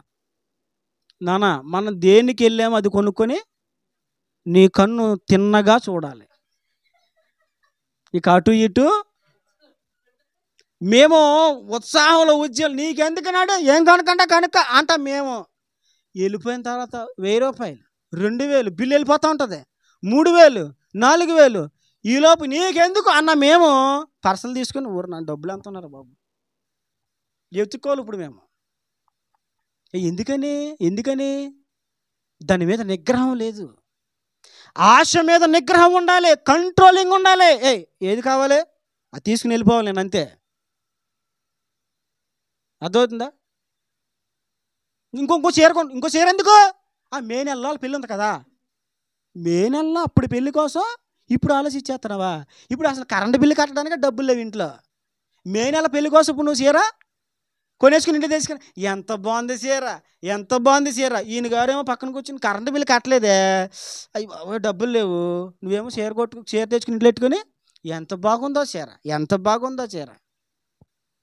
అంటే ఇలాగ ఆడపిల్లలే ఉంటారని చెప్పట్లేదండి, ఇలాగ మగవాళ్ళు కూడా చాలామంది ఉన్నారండి. కొంతమందికి నేను చూశానండి, వేసుకొని బూట్లు 5-6 జతలు, వేసుకొని బూట్లు ఏంటండి 5-6 జతలు, వేసుకునే చెప్పులు 4-5 జతలు. నీకు ఒకటి సరిపోదా? సరిపోదు. మరే దేనికి? ఇంట్లో తిరగనాక ఒకటే, బాత్రూంలో తిరగనాక ఒకటే, రోడ్డు మీదకి తిరగనాక ఒకటే, కారులో ఎక్కినప్పుడు ఒకటే, తెల్ల బట్టలు వేసినప్పుడు ఇంకోటే. శత్రువుని జయించాలి. ఇంకా ఆశలు జయించకుండా, ఇంకా కోరికలు జయించకుండా, లోక ఆకర్షణలు జయించకుండా మనం జీవిస్తే అది అసలు ఆశీర్వాదమేనా? ఈ రోజున కొట్టిగాడికి వెళ్ళారంటే భార్య భర్తలు గొడవ వచ్చేద్దండి. కొట్టిగాడికి వెళ్తే ఎవరు గొడవ వచ్చేది? భార్య భర్తలు గొడవ వచ్చేది. ఎందుకని? భార్య భర్తలు కొట్టుకెళ్ళారండి. యథార్థం జరిగింది మొన్న రీసెంట్గా, చెప్పండి ఎవరని, మీరేం కట్ చేయట్లేదు అందుకే పేర్లు చెప్పండి. భార్య భర్తలు కొట్టుకెళ్ళారు. ఈయనేమో పాప అమాయకంగా ఏదో కొందామని కొంచెం డబ్బులు తెచ్చుకున్నాడు. ఈవిడ ఏం చేస్తే పెద్ద బిల్లు చేసేసి ఫస్ట్ ఈవిడ అండం కొట్టుకాడికి వెళ్తానండి బట్టలు కొనాలి. ఈ పాప ఈయనేమనుకున్నాడంటే డబ్బులు ఉన్నట్టున్నాయో నా భార్య దగ్గర అని చెప్పేసి ఇద్దరు బయలుదేరారు. అక్కడికి వెళ్ళిన తర్వాత కొనేసి బిల్లు కట్టాను అన్నారు. ఎవరిని? ఇక ఈయనకు వచ్చింది. ఇప్పుడు అక్కడ స్టార్ట్ అయిపోయింది. ఎక్కడ? కొట్టుకాడు గొడవ. ఎక్కడ గొడవ? బట్టలు కొట్టి దగ్గర గొడవ. ఇప్పుడు ఎందుకు వచ్చిందా గొడవ? అది నిగ్రహం ఉంటే, ఆశా నిగ్రహం ఉంటే, నిగ్రహించుకునే తత్వం ఉంటే నీకు వాటి మీద జయం ఉంటాయి. కాబట్టి జాగ్రత్తగా చెప్తున్నాను, ఎక్కడికి వెళ్ళినా కంట్రోలింగ్లో ఉండండి. ఎలా ఉండాలి? కంట్రోలింగ్లో. డబ్బులు ఉన్నాయి కదా చేతిలో, భలే మెరుగుతున్నాయి కదా, అక్కడ ఎల్లగా ఊగుతున్నాయి కదా, డబ్బులు ఉన్నాయి కదా అని కొనేసాం అనుకో, చాలా తప్పది. మనకు తెలుసు కదా, చెప్పులు లేకుండా తాగేసిన వాటర్ బాటిల్స్ కాళ్ళ కింద చెప్పుల కింద కట్టుకుని నడిచేవాళ్ళు చాలామంది ఉన్నారు లోకంలో. చెప్పులు లేక అదో చెప్పు ఇదో చెప్పు వేసుకొని తిరిగే వాళ్ళు చాలామంది ఉన్నారు లోకంలో. మీరు చూసారు, నేను చూశాను. మనకి ఎన్ని జతలు కావాలి? 4-5 జతలు. జయించావా? ఆశను జయించావా? వస్త్రాల మీద ఆశను జయిస్తున్నావా? వస్తువుల పైన ఆశను జయించారా? ఇక ఏమన్నా కొండలు కనబడితే చాలు, కొండలండి అనగానే బాబా బాబా ఇలా వచ్చే, బాబు ఇలారా ఇలారా ఇలారా, కొత్త కొండ ఏమన్నా తీయి. కొండలు లేవా అంటే ఇంట్లో? ఇంటి నిండా కొండలే. ఇప్పుడు కొండ రాగానే మళ్ళీ కొండ తీసేసి దాన్ని ఇలా కొట్టేసి, బరువు లేదు ఇంకోటి, నీ ఇంట్లో లేవా? కొండలో ఉన్నాయి కదా. మరి ఏంటది? కంట్రోలింగ్ లేదండి. కంట్రోలింగ్ ఉన్న వాళ్ళు ఏం చేస్తారు? కాముగా మా బొడ్డోడికి పాప రాత్రులు మా ఓడు మరి యేసుప్రభుని సిలివేసినట్టుగా చేతులు ఎలా పెట్టి పడుకుంటాడు రోజు. నువ్వు ఎంత దుప్పటి కప్పు దీన్ని ఎలా తీస్తాడు పాపం. పోనే చేతులు కూడా కప్పేద్దామంటే చేతులు లేపి తల మీద వేసేసుకుంటున్నాడు దుప్పటంతాను. తల మీద వేసుకుని అన్నాడు. ఆడికి ఊపిరి ఆడదని మళ్ళీ తీడు. ఈ కాపలా కాయడం సరిపోతుంది. అందుకే నేను ఏం చేశానంటే, వాడికి ఫుల్ హ్యాండ్స్ టీషర్ట్లు ఒక 3 కొంటే నైట్ ఫుల్ హ్యాండ్స్ టీషర్ట్లు వేసావు అనుకో, నువ్వు ఇంక ఎలా ఎట్టుకుంటావు అలా ఎట్టుకుంటావు, ఏం చేస్తావు చేసుకో. ఇక్కడ వరకు దుప్పటి కప్పేస్తాం, చేతులు బయట పెట్టేస్తాం, నీ ఇష్టం. అదవుతుందా అనుకొని ఇద్దరం వెళ్ళాం ఎక్కడికే, బట్టలు కొట్టుకెళ్ళడానికి. నా భార్య నన్ను అన్నదే, ఏమన్నా మీరు తీసుకోండి అంటుంది.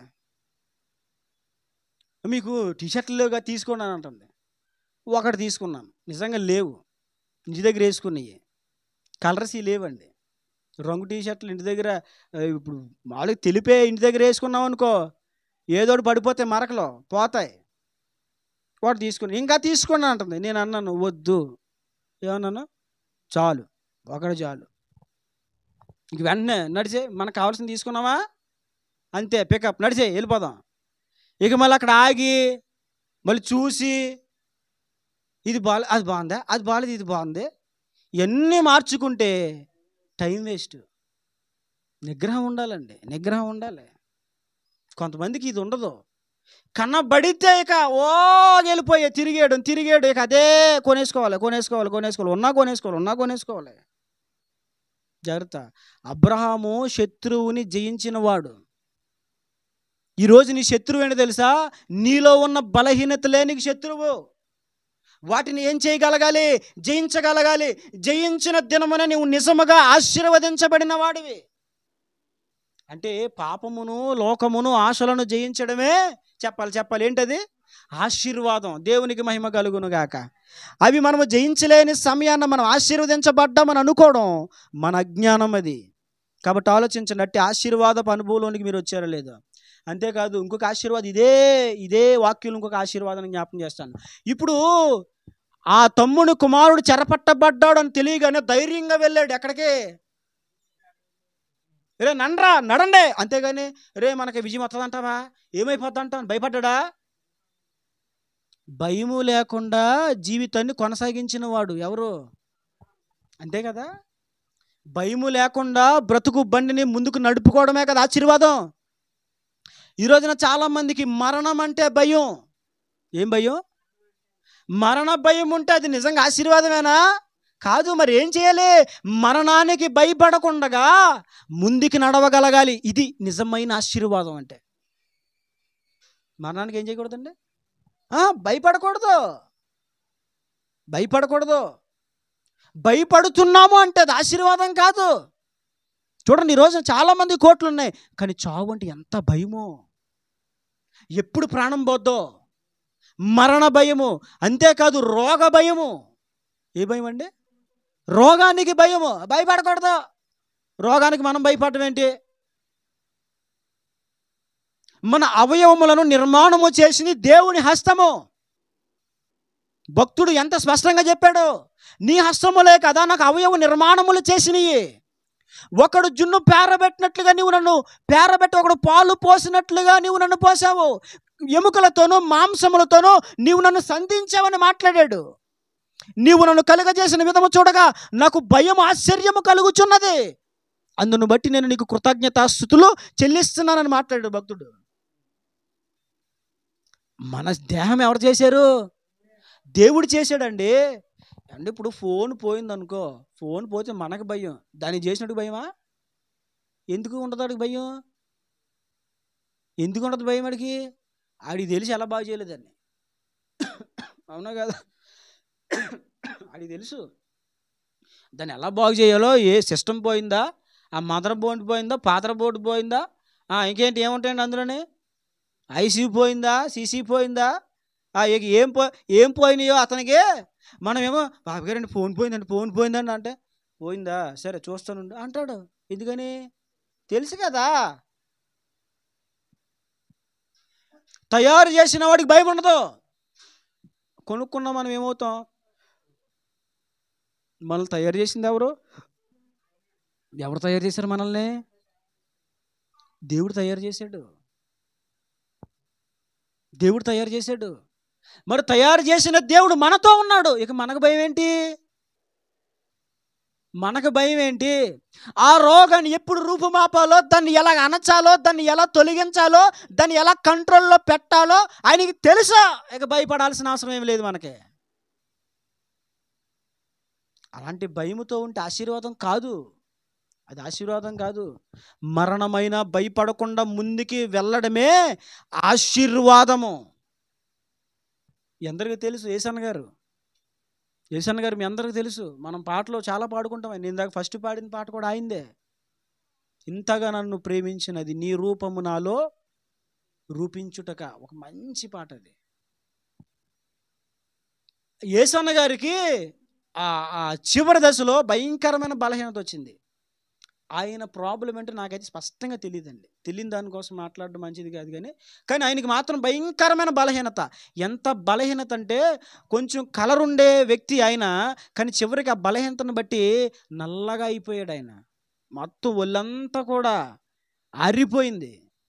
అలాంటి పరిస్థితుల్లో ఆయన అన్నారంట, ఈ కింద ఉన్న సేవకుని పిలిచి, ఒరే మీరు వెళ్ళి నా కొరకు ఒక ట్రక్ బండిని తీసుకెళ్ళి నేను పడుకునేటట్టుగా దానికి సెట్టింగ్ సైజ్ చేయించుకుని రండిరా అన్నాడంట.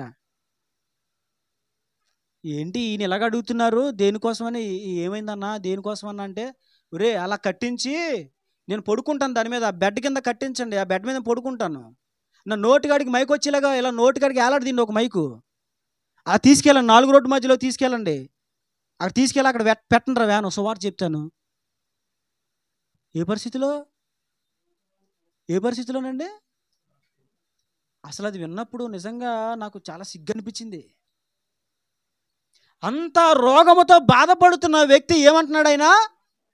ఆయన లెగలేడు, కూర్చోలేడు, అస్సలు ఓపిక లేదు. కానీ పడుకునుండే ఏమంటున్నాడు ఆయన? దానికి ముందే అని కాల్ ఫ్రాక్చర్ అయిపోయింది. తెలుసా మీకు? దానికి ముందే కాల్ ఫ్రాక్చర్ అయిపోతే ఆ ఇరిగిపోయిన కాలుతోనే రాజమండ్రి దగ్గరికి వచ్చాడు ఆయన వాక్యం చెప్పడం కోసం. ఆ ఇరిగిపోయిన కాలుతోనే కారులో కూర్చొని వాక్యం చెప్పెళ్ళాడు ఆయన, ఇరిగిపోయిన కాలుతో.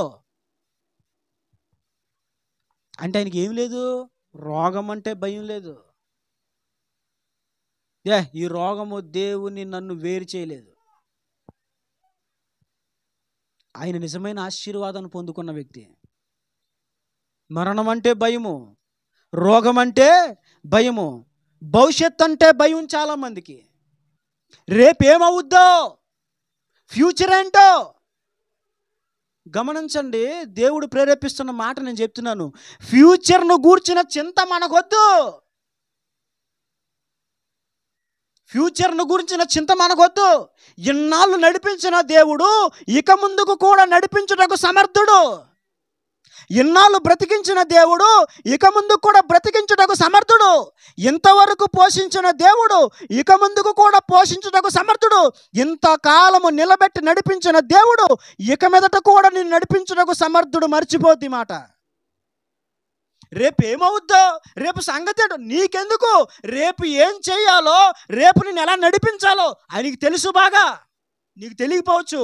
నువ్వు వేయబోయే అడుగు నీకు తెలుసు. నీ నోట నుండి వచ్చే మాట ఏంటో కూడా నీకు తెలుసు. నిన్ను గూర్చి సమస్తమును ఎరిగినవాడైన, నీ అడుగు జాడలని లెక్కగట్టినవాడైన, నీ కదలికలన్నీ ఎరిగినవాడైన, భవిష్యత్తు ఏంటో తెలుసు ఆయనకి. ఎందుకో తెలుసా? ఆయన వర్తమాన భూత భవిష్యత్ కాలములను ఎరిగిన దేవుడు. ఇంకెందుకు భవిష్యత్తు కోసం భయపడ్డాం? రేపు ఏమవుద్దో రేపు కోసం ఆలోచించవలసిన అవసరం మనకు లేదు. ప్రభు ఏమన్నా తెలుసా? రేపటిని గూర్చి చింతించకండి. రేపటి గూర్చి మీరు ఏమి తిందుమో, ఏమి త్రాగుదమో, ఏమి ధరించుకుందామో అని మీ ప్రాణములను గూర్చి, మీ దేహముల గూర్చి మీరు చింతపడకండి. ప్రభు అన్నారు, అడవి పువ్వులను చూడండి, అడవి పువ్వులను చూడండి, ఫరో సహితము కూడా దానిలో ఒకదాని వల్ల అలంకరించబడలేదని మాట్లాడాడు దేవుడు. సొలొమోను సహితము, ఫరో కాదు, సొలొమోను సైతము కూడా ఆ పువ్వులలో ఒకదాని వలె అతడు అలంకరింపబడలేదని దేవుడు మాట్లాడండి. అర్థం ఏంటి? సొలొమోనుకి కూడా లేని సొగసు ఒక పువ్వుకి ఇచ్చాను నేను. సొలొమోనుకు లేనటువంటి ఆ అందము, సౌందర్యము ఒక పువ్వుకి ఇచ్చాను. పువ్వు అంటే తెలుసు కదా, మళ్ళీ ప్రత్యేకంగా చెప్పాలా? ఇంగ్లీష్లో ఫ్లవర్. ఏంటిది? ఫ్లవరా? ఏమో మీ భాష. మేమైతే ఇప్పుడు మేము చదువుకున్నప్పుడు మేడం అనేవాళ్ళం. ఇప్పుడు మరి మేం అంటున్నారు. మేం ఏంటో మరి నాకు అది మెహ అన్నట్టుంది. మేము అంటున్నారు. ఇప్పుడు మేమైతే మేడం అనేవాళ్ళం. మరి మేం అంటే నాకు తెలియదు. ఇప్పుడు ఆవిడ ఫ్లవర్ దేవుడు, మరి నాకు అయితే ఫ్లవర్ అదే తెలుసు. నాకు ఇంకేం తెలియదు బాబా. చదువులేను, నన్ను క్షమించండి అయ్యా తప్పు మాట్లాడితే. చూడండి, సొలొమోను కూడా అంతగా అలంకరించబడలేదు. ప్రభు మాట్లాడింది ఏంటి తెలుసా? ఉదయము పుష్పించి సాయంకాలం వాడిపోయే పువ్వుకే అంత అందం ఉంటే, అది ఉదయం పుష్పించి సాయంకాలం ఏమైపోతుంది? చాలామందికి పువ్వులు అంటే బాగా ఇష్టం కదండి. హలో, ఎక్కడున్నారండి? సెంటర్లో ఉన్నా. సెంటర్లో అక్కడ మల్లెపూలు ఉంటాయి, తెచ్చే రెండు మూరలా పెట్టుకుని ఊరంతా తిరిగేస్తారు. సాయంకాలానికి ఏమైపోతాయి? ఇంకో 2 రోజులు పెట్టుకుని తిరగండి. ఎలా ఉంటుంది? చూసేటప్పుడు అవి ఎలా ఉంటాయి? స్టార్టింగ్లో ఎంత బాగుంటాయి, ఎంత మంచి స్మెల్ వస్తుంది, కానీ సాయంకాలం వచ్చేసరికి వాడిపోద్ది. ప్రభు చెప్పేదని తెలుసా? ఉదయం పుష్పించి సాయంకాలం వాడిపోయే ఒక పువ్వుకే నిన్ను అంత సొగసిచ్చినప్పుడు, నా పిల్లలారా మీకు నేను ఎంత సిద్ధపరుస్తాను, మీకు ఎన్ని ఏర్పాట్లు చేస్తాను. పువ్వుకే అంత రేంజ్ ఇచ్చాను, నేను అంత అందం ఇచ్చాను. మనం ఉదయం పుష్పించి సాయంకాలం వాడిపోయే వాళ్ళమా? అది ఒక రోజులో పుష్పిస్తే సాయంకాలం వాడిపోద్ది. కానీ కాదు, మనం ఇంచుమించుగా 70-80 సంవత్సరాలు ఆయుష్ కలిగిన మానవులు, బ్రతికే మానవులు మనం. మరి మన జీవితాలు ఇంకెంత అందంగా అలంకరిస్తాడైనా. కనుక భవిష్యత్తును గూర్చి మనం ఎప్పుడూ చింతపడకూడదు, భయపడకూడదు. ప్రతి ఒక్కరి భయం అదే, రేపేంటో, ఫ్యూచర్ ఏంటో. ఫ్యూచర్ గురించి భయపడవలసిన అవసరం ఏమీ లేదు. మన ప్రభు మనతో ఉండగా మన భవిష్యత్తును ఆయనే నిర్ణయిస్తాడు. మన భవిష్యత్తును ఆయన నిర్దేశిస్తాడు. మన భవిష్యత్తు గురించి మనకంటే ఎక్కువగా ఆయనకి తెలుసు, దేవునికి తెలుసు. మన కోసం మనకంటే ఎక్కువగా దేవునికి తెలుసు. నేను అనుకున్నాను, నేను అసలు సోమరుణ్ణి కదా, చాలా సోమరుణ్ణి. చిన్నప్పుడు మామూలు సోమరుణ్ణి కాదు. నేను అనుకునేవాడిని, మనకి ట్రైన్ డ్రైవింగ్ అంటే చాలా మామూలు, డ్రైవింగ్లు అంటే ఇష్టం కదా. బండి దొరికినా, కారు దొరికినా సిగ్గు లేకుండా అడిగేసి వేసుకెళ్ళిపోండి. ఎవరు వచ్చినా సరే ఇంటికి. ఎవరన్నా కారు వేసుకొచ్చారు, ఇంకా పెద్ద చిన్న, కొత్త కారు పాత కారు చూసి అన్నయ్య సరే ఇవ్వా, వేసుకెళ్ళిపోండి అంతే. నీకు తిరిగేయడమే, ఇంకా అటు ఇటు తిరిగేయడమే. మాకు డ్రైవింగ్ అంటే బాగా ఇష్టం. సోమరుద్యోగం వెతుక్కుంటాడు. నేను సోమరుణ్ణి కదా. నువ్వేంటి ఆడబిడ్డ ఇక్కడ? సోమరోడు సోమరుద్యోగం ఎత్తుక్కుంటాడు. నేనేమనుకున్నానంటే మనకి డ్రైవింగ్ వచ్చు, ఆ పైన ట్రైన్ డ్రైవింగ్ అంటే నాకు ఇంట్రెస్ట్ ఎక్కువ, కాబట్టి ట్రైన్ డ్రైవర్ అవ్వాలి అనుకున్నాను. దానికోసం సెర్చ్ చేయడం మొదలుపెట్టి మా డాడీకి చెప్పాను, నేను ట్రైన్ డ్రైవర్ అవుతాను. విన్నాను ఎప్పుడు, అది నిజమో ఒట్టిదో నాకు తెలియదండి. నిజమో ఒట్టిదో నాకు తెలియదు. నిజమైతే మంచిది, ఒకవేళ ఒట్టిదైతే మరి నేను తప్పు తెలుసుకున్నాను సమాచారం అని అర్థం. ఎవరు అన్నారు ట్రైన్ డ్రైవింగ్ అయితే భలే ఉంటుంది, సగం రోజుల ఉద్యోగం, నెలలో 15 రోజులు వెళ్ళొచ్చు, 15 రోజులు పడుకోవచ్చు ఇంటికాడ, 15 రోజులు డ్యూటీ ఉంటుంది, ఏదో చెప్పారు నాకు. మరి ఇదేదో భలే ఉంది, శుభ్రంగా 15 రోజులు వెళ్ళొచ్చు, పడుకోవచ్చు, జీతం లక్షలు వచ్చేస్తుంది, భలే ఎంచుకున్నాను. అది ఎవరి నిర్ణయం? భవిష్యత్తును గూర్చి నేను నిర్ణయించుకున్న నిర్ణయం అది. అంటే మానవులుగా మన భవిష్యత్తు గురించి మనం అలాంటి నిర్ణయాలు చేసుకుంటాం. అర్థమవుతుందా? లక్షలు వచ్చేస్తే నేను బిల్డింగ్ కట్టేస్తాను, నేను పడుకొని ఆలోచన చేసేవాడిని, ఇలా కట్టేసుకొని అలాగా కార్లు కొనేసుకోవచ్చు, ఏసీ కారు కొనేసుకోవాలి, ఆ కింద పార్కింగ్ వదిలేయాలి, పైన 4 స్టేర్లు లేపేయాలి, మా ఇంటికి ప్లాన్ వేసేస్తున్నాను నేను. 15 రోజులు వెళ్తాను, 15 రోజులు పడుకుంటాను, అబ్బా భలే ఉంది ఇదేదో, ఏదేమైనా అది వచ్చిందే, కష్టపడిపోవాలి అని నా భవిష్యత్తు గురించి నేను ఆలోచన చేసుకుంటున్నాను.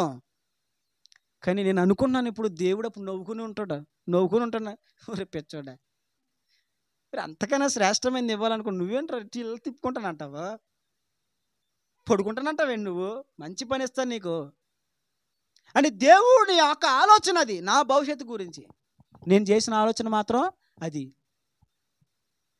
ఒకవేళ నేను నిజంగా అలా ఉంటే డబ్బు సంపాదించి ఒక గర్విష్టిగా మారిపోయేవాడిని. క్రైస్తవుడునని చెప్పుకొని ఒక వేషధారిగా బ్రతికే క్రైస్తవుడిగా, నామకార్థమైన క్రైస్తవుడిగా బ్రతికేవాడిని అలా ఉంటే. లేదు, నా తండ్రి నా విషయంలో కలిగి ఉన్న ఆలోచన అది కాదు, నా భవిష్యత్తు విషయంలో కలిగి ఉన్న ఆలోచన అది కాదు. ఆయన ఆలోచన ప్రత్యేకమైనది. నా విషయంలోనే కాదు, ఈరోజు ఈ మాటలు వింటున్న మీ విషయంలో కూడా ఆయన ఆలోచన చాలా ప్రత్యేకమైనది. దేవునికి మహిమ కలుగును గాక. అర్థమవుతుందా? కనుక భవిష్యత్తు గురించి భయపడొద్దు. అబ్రహాం భయపడలే, వెళ్తే అపజయం వస్తుందా, జయం వస్తుందా, వెళ్తాను అంతే, వస్తా జయం. అర్థమవుతుందండి?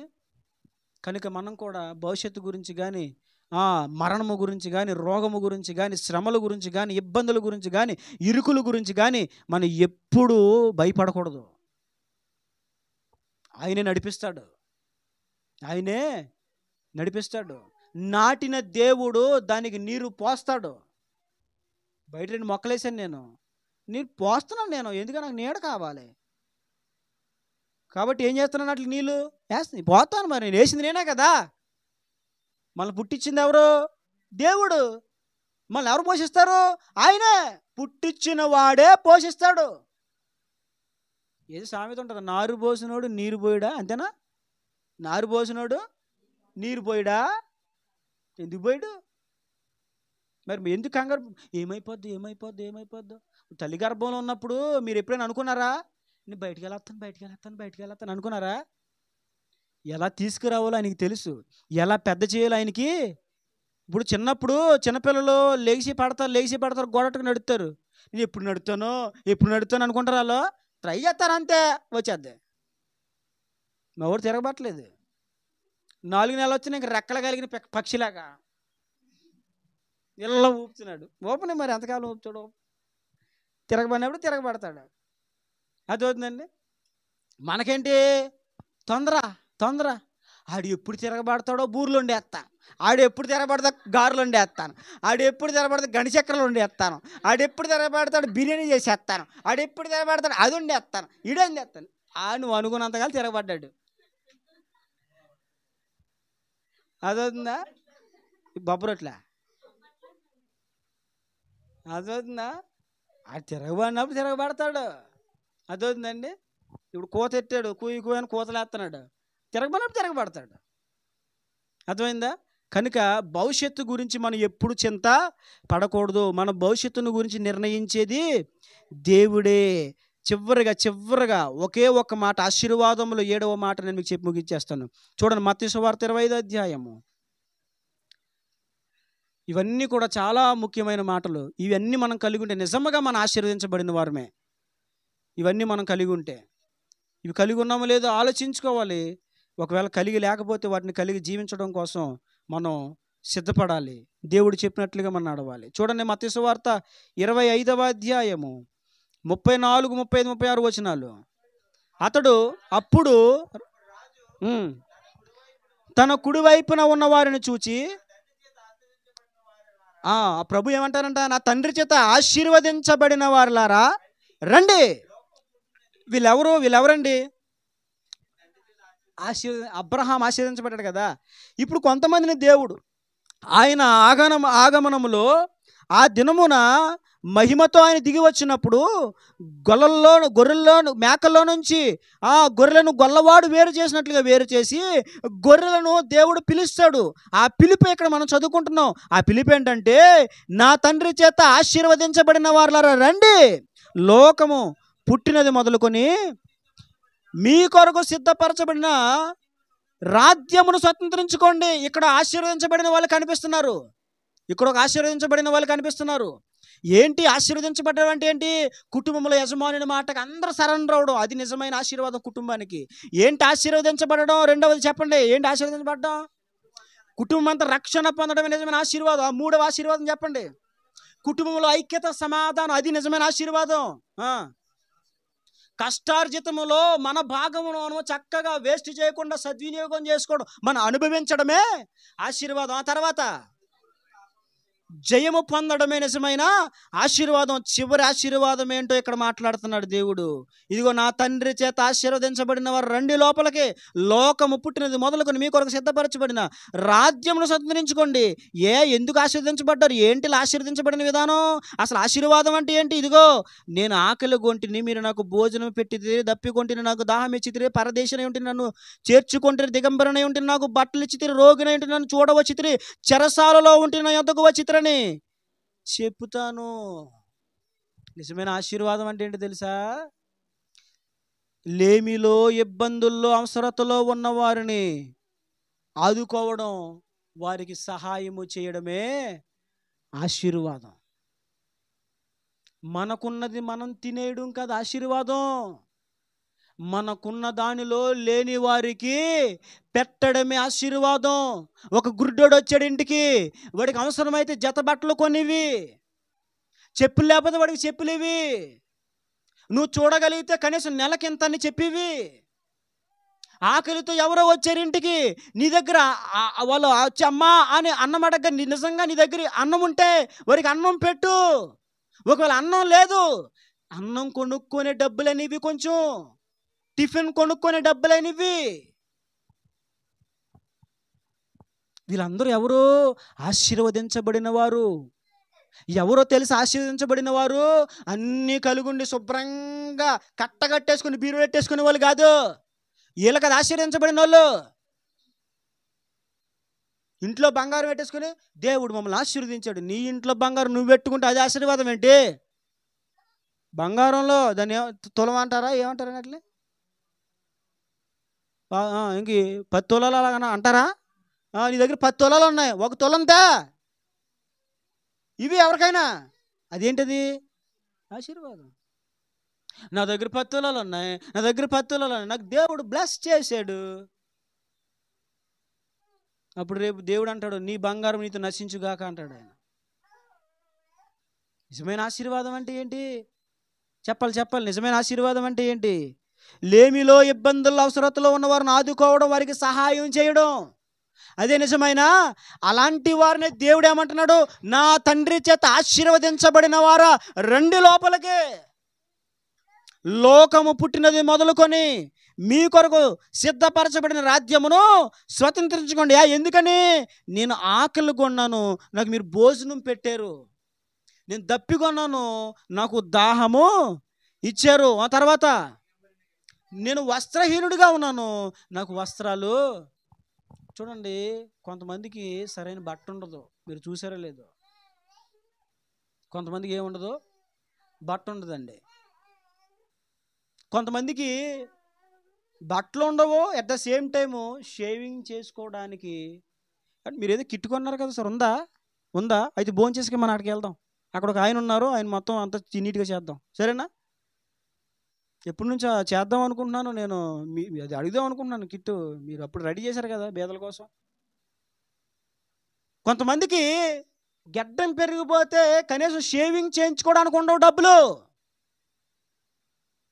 నేను తాడేపల్లిగూడెంలో ఉన్నప్పుడు, ఆ తాడేపల్లిలో పిప్పర్లో మేము ఉన్నప్పుడు తాడేపల్లిగూడెం ప్రతి వారం అక్కడ భోజనాలు పెట్టేవారు మా అన్నయ్య పెద్దన్నయ్య. ప్రతి వారం పేదలకు భోజనాలు ప్రతి వారం జరిగాయి. ఆదివారం సాయంత్రం, ప్రతి ఆదివారం రాత్రి భోజనాలు పంచడమే. పిప్పర మొదలుకొని తాడేపల్లిగూడెం 12 కిలోమీటర్లు పంచుకుంటూ వెళ్ళడమే భోజనాలు. ఒక 60-70 భోజనాలు పార్సిల్ చేసి పంచడమే. మేము ఒక ఆయన పంచేవాళ్ళం. జుట్టంతా పెరిగిపోయి అదంతా అట్లా కట్టేసి మట్టి పట్టేసి ఉండేది. ఎందుకు అలా ఉన్నాడు అతను? గెడ్డమంతా పెరిగిపోయి, కళ్ళు తప్ప ఇంక మొహం కనబడేది కదా, గెడ్డమంతా పెరిగిపోయి ఎందుకు అలా ఉన్నాడు అతను? లేదు. ఇంకొక విషయం చెప్తున్నాను, ఇదే సందర్భంలో ఇంకొక విషయం చెప్తున్నాను. ఈ మధ్యలో కొంతమంది డబ్బులు సంపాదించడం కోసం ఇలాంటి అవతారాలు కూడా ఎత్తుతున్నారు. కాబట్టి వాళ్ళెవరో వీళ్ళెవరో కొంచెం చూడండి, సహాయం చేయాలి. ఇది చాలా ఇంపార్టెంట్. అదే సమయంలో గమనించుకొని సహాయం చేయడం కూడా చాలా ఇంపార్టెంట్. కొన్నిసార్లు మనం చేసే తప్పేంటంటే నిజంగా అడుక్కొని వాడికి డబ్బులు ఇవ్వం, కానీ యాసం వేసిన వాడికి మాత్రం డబ్బులు ఇచ్చేస్తాం. మనం నిజంగా అడుక్కొని వాడికి డబ్బులు ఇవ్వం. ఎవరు ఆశీర్వదించబడిన వారు? ప్రభు అంటారు, ఇదిగో నేను ఆకలితో ఉన్నాను, నాకు భోజనం పెట్టారు. నాకు దాహమైనప్పుడు మీరు నీళ్ళు ఇచ్చారు. నేను దిగంబరనే ఉన్నప్పుడు నాకు వస్త్రాన్ని ఇచ్చారు. ఎందుకంటాడో తెలుసా? మన కళ్ళ ముందు దిగంబరులుగా వెళ్తున్న వారిని చాలామందిని మనం చూస్తున్నాం. కానీ ఏం చేస్తున్నాం? మనం చూసి వెళ్ళిపోతున్నాం. కానీ వాళ్ళకి అయ్యో మనకి ఇన్ని జతలు ఉన్నాయే, సరే నువ్వు కొత్తది కొనలేవు, కానీ నీ దగ్గర మంచి వస్త్రం ఉంది. ఇప్పుడు ఏం చేయాలి? వెంటనే తీసుకెళ్ళి వాళ్ళకి వాటిని చేయాలి, ఇవ్వాలి. అప్పుడు దేవుడు ఏం చేస్తాడో తెలుసా? మనం పరలోకం వెళ్ళిన తర్వాత ప్రభు అంటారు, నేను దిగంబరిగా ఉన్నప్పుడు నువ్వు నాకు బట్టలు ఇచ్చావు అంటారు ప్రభు. నేనెప్పుడు ఇచ్చాను ప్రభా అంటే ప్రభు జ్ఞాపకం చేస్తారు. అప్పుడు అదిగో పలానా రోజున పలానా తారీఖున పలానా సెంటర్లో వస్త్రాలు చిరిగిపోతే ఇచ్చావు కదా బట్టలు, నేనే ఆ వ్యక్తిని, నాకు చేసావు. వీళ్ళందరూ ఎవరండి? ఎవరు వీళ్ళందరూ? ఆశీర్వదింపబడిన వారు.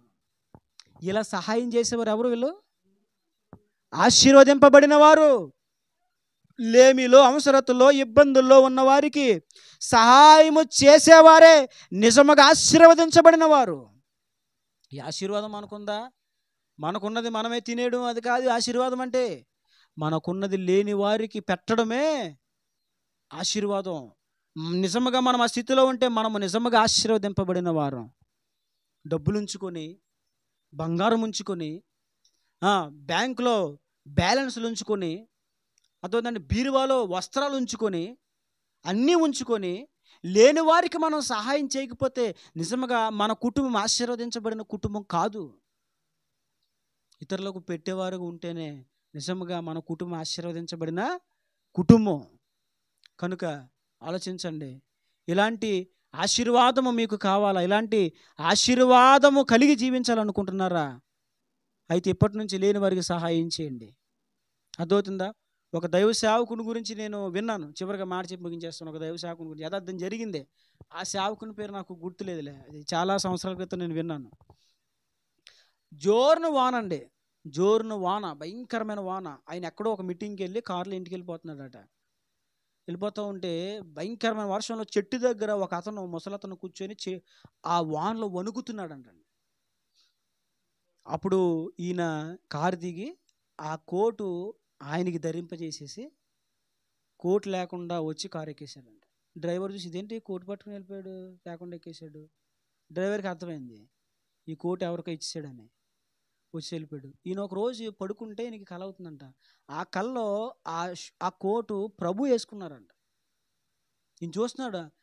ఆ కలలో ఈయన అంటున్నాడంట, ప్రభా ఇదేంటిది, నేను అతనికి ఇచ్చా, నువ్వు వేసుకున్నావు ఏంటంటే, ప్రభు అన్నారంట, నువ్వు అతనికి ఇచ్చావా అంటే, ఇచ్చాను ప్రభు అంటే, అయితే నాకు ఇచ్చినట్లే, దేవునికి మహిమ కలుగును గాక. అంటే పేదలకు చేసి ఎవరికి చేసినట్లు అనుకుంటున్నారు? దేవునికి చేసినట్లు.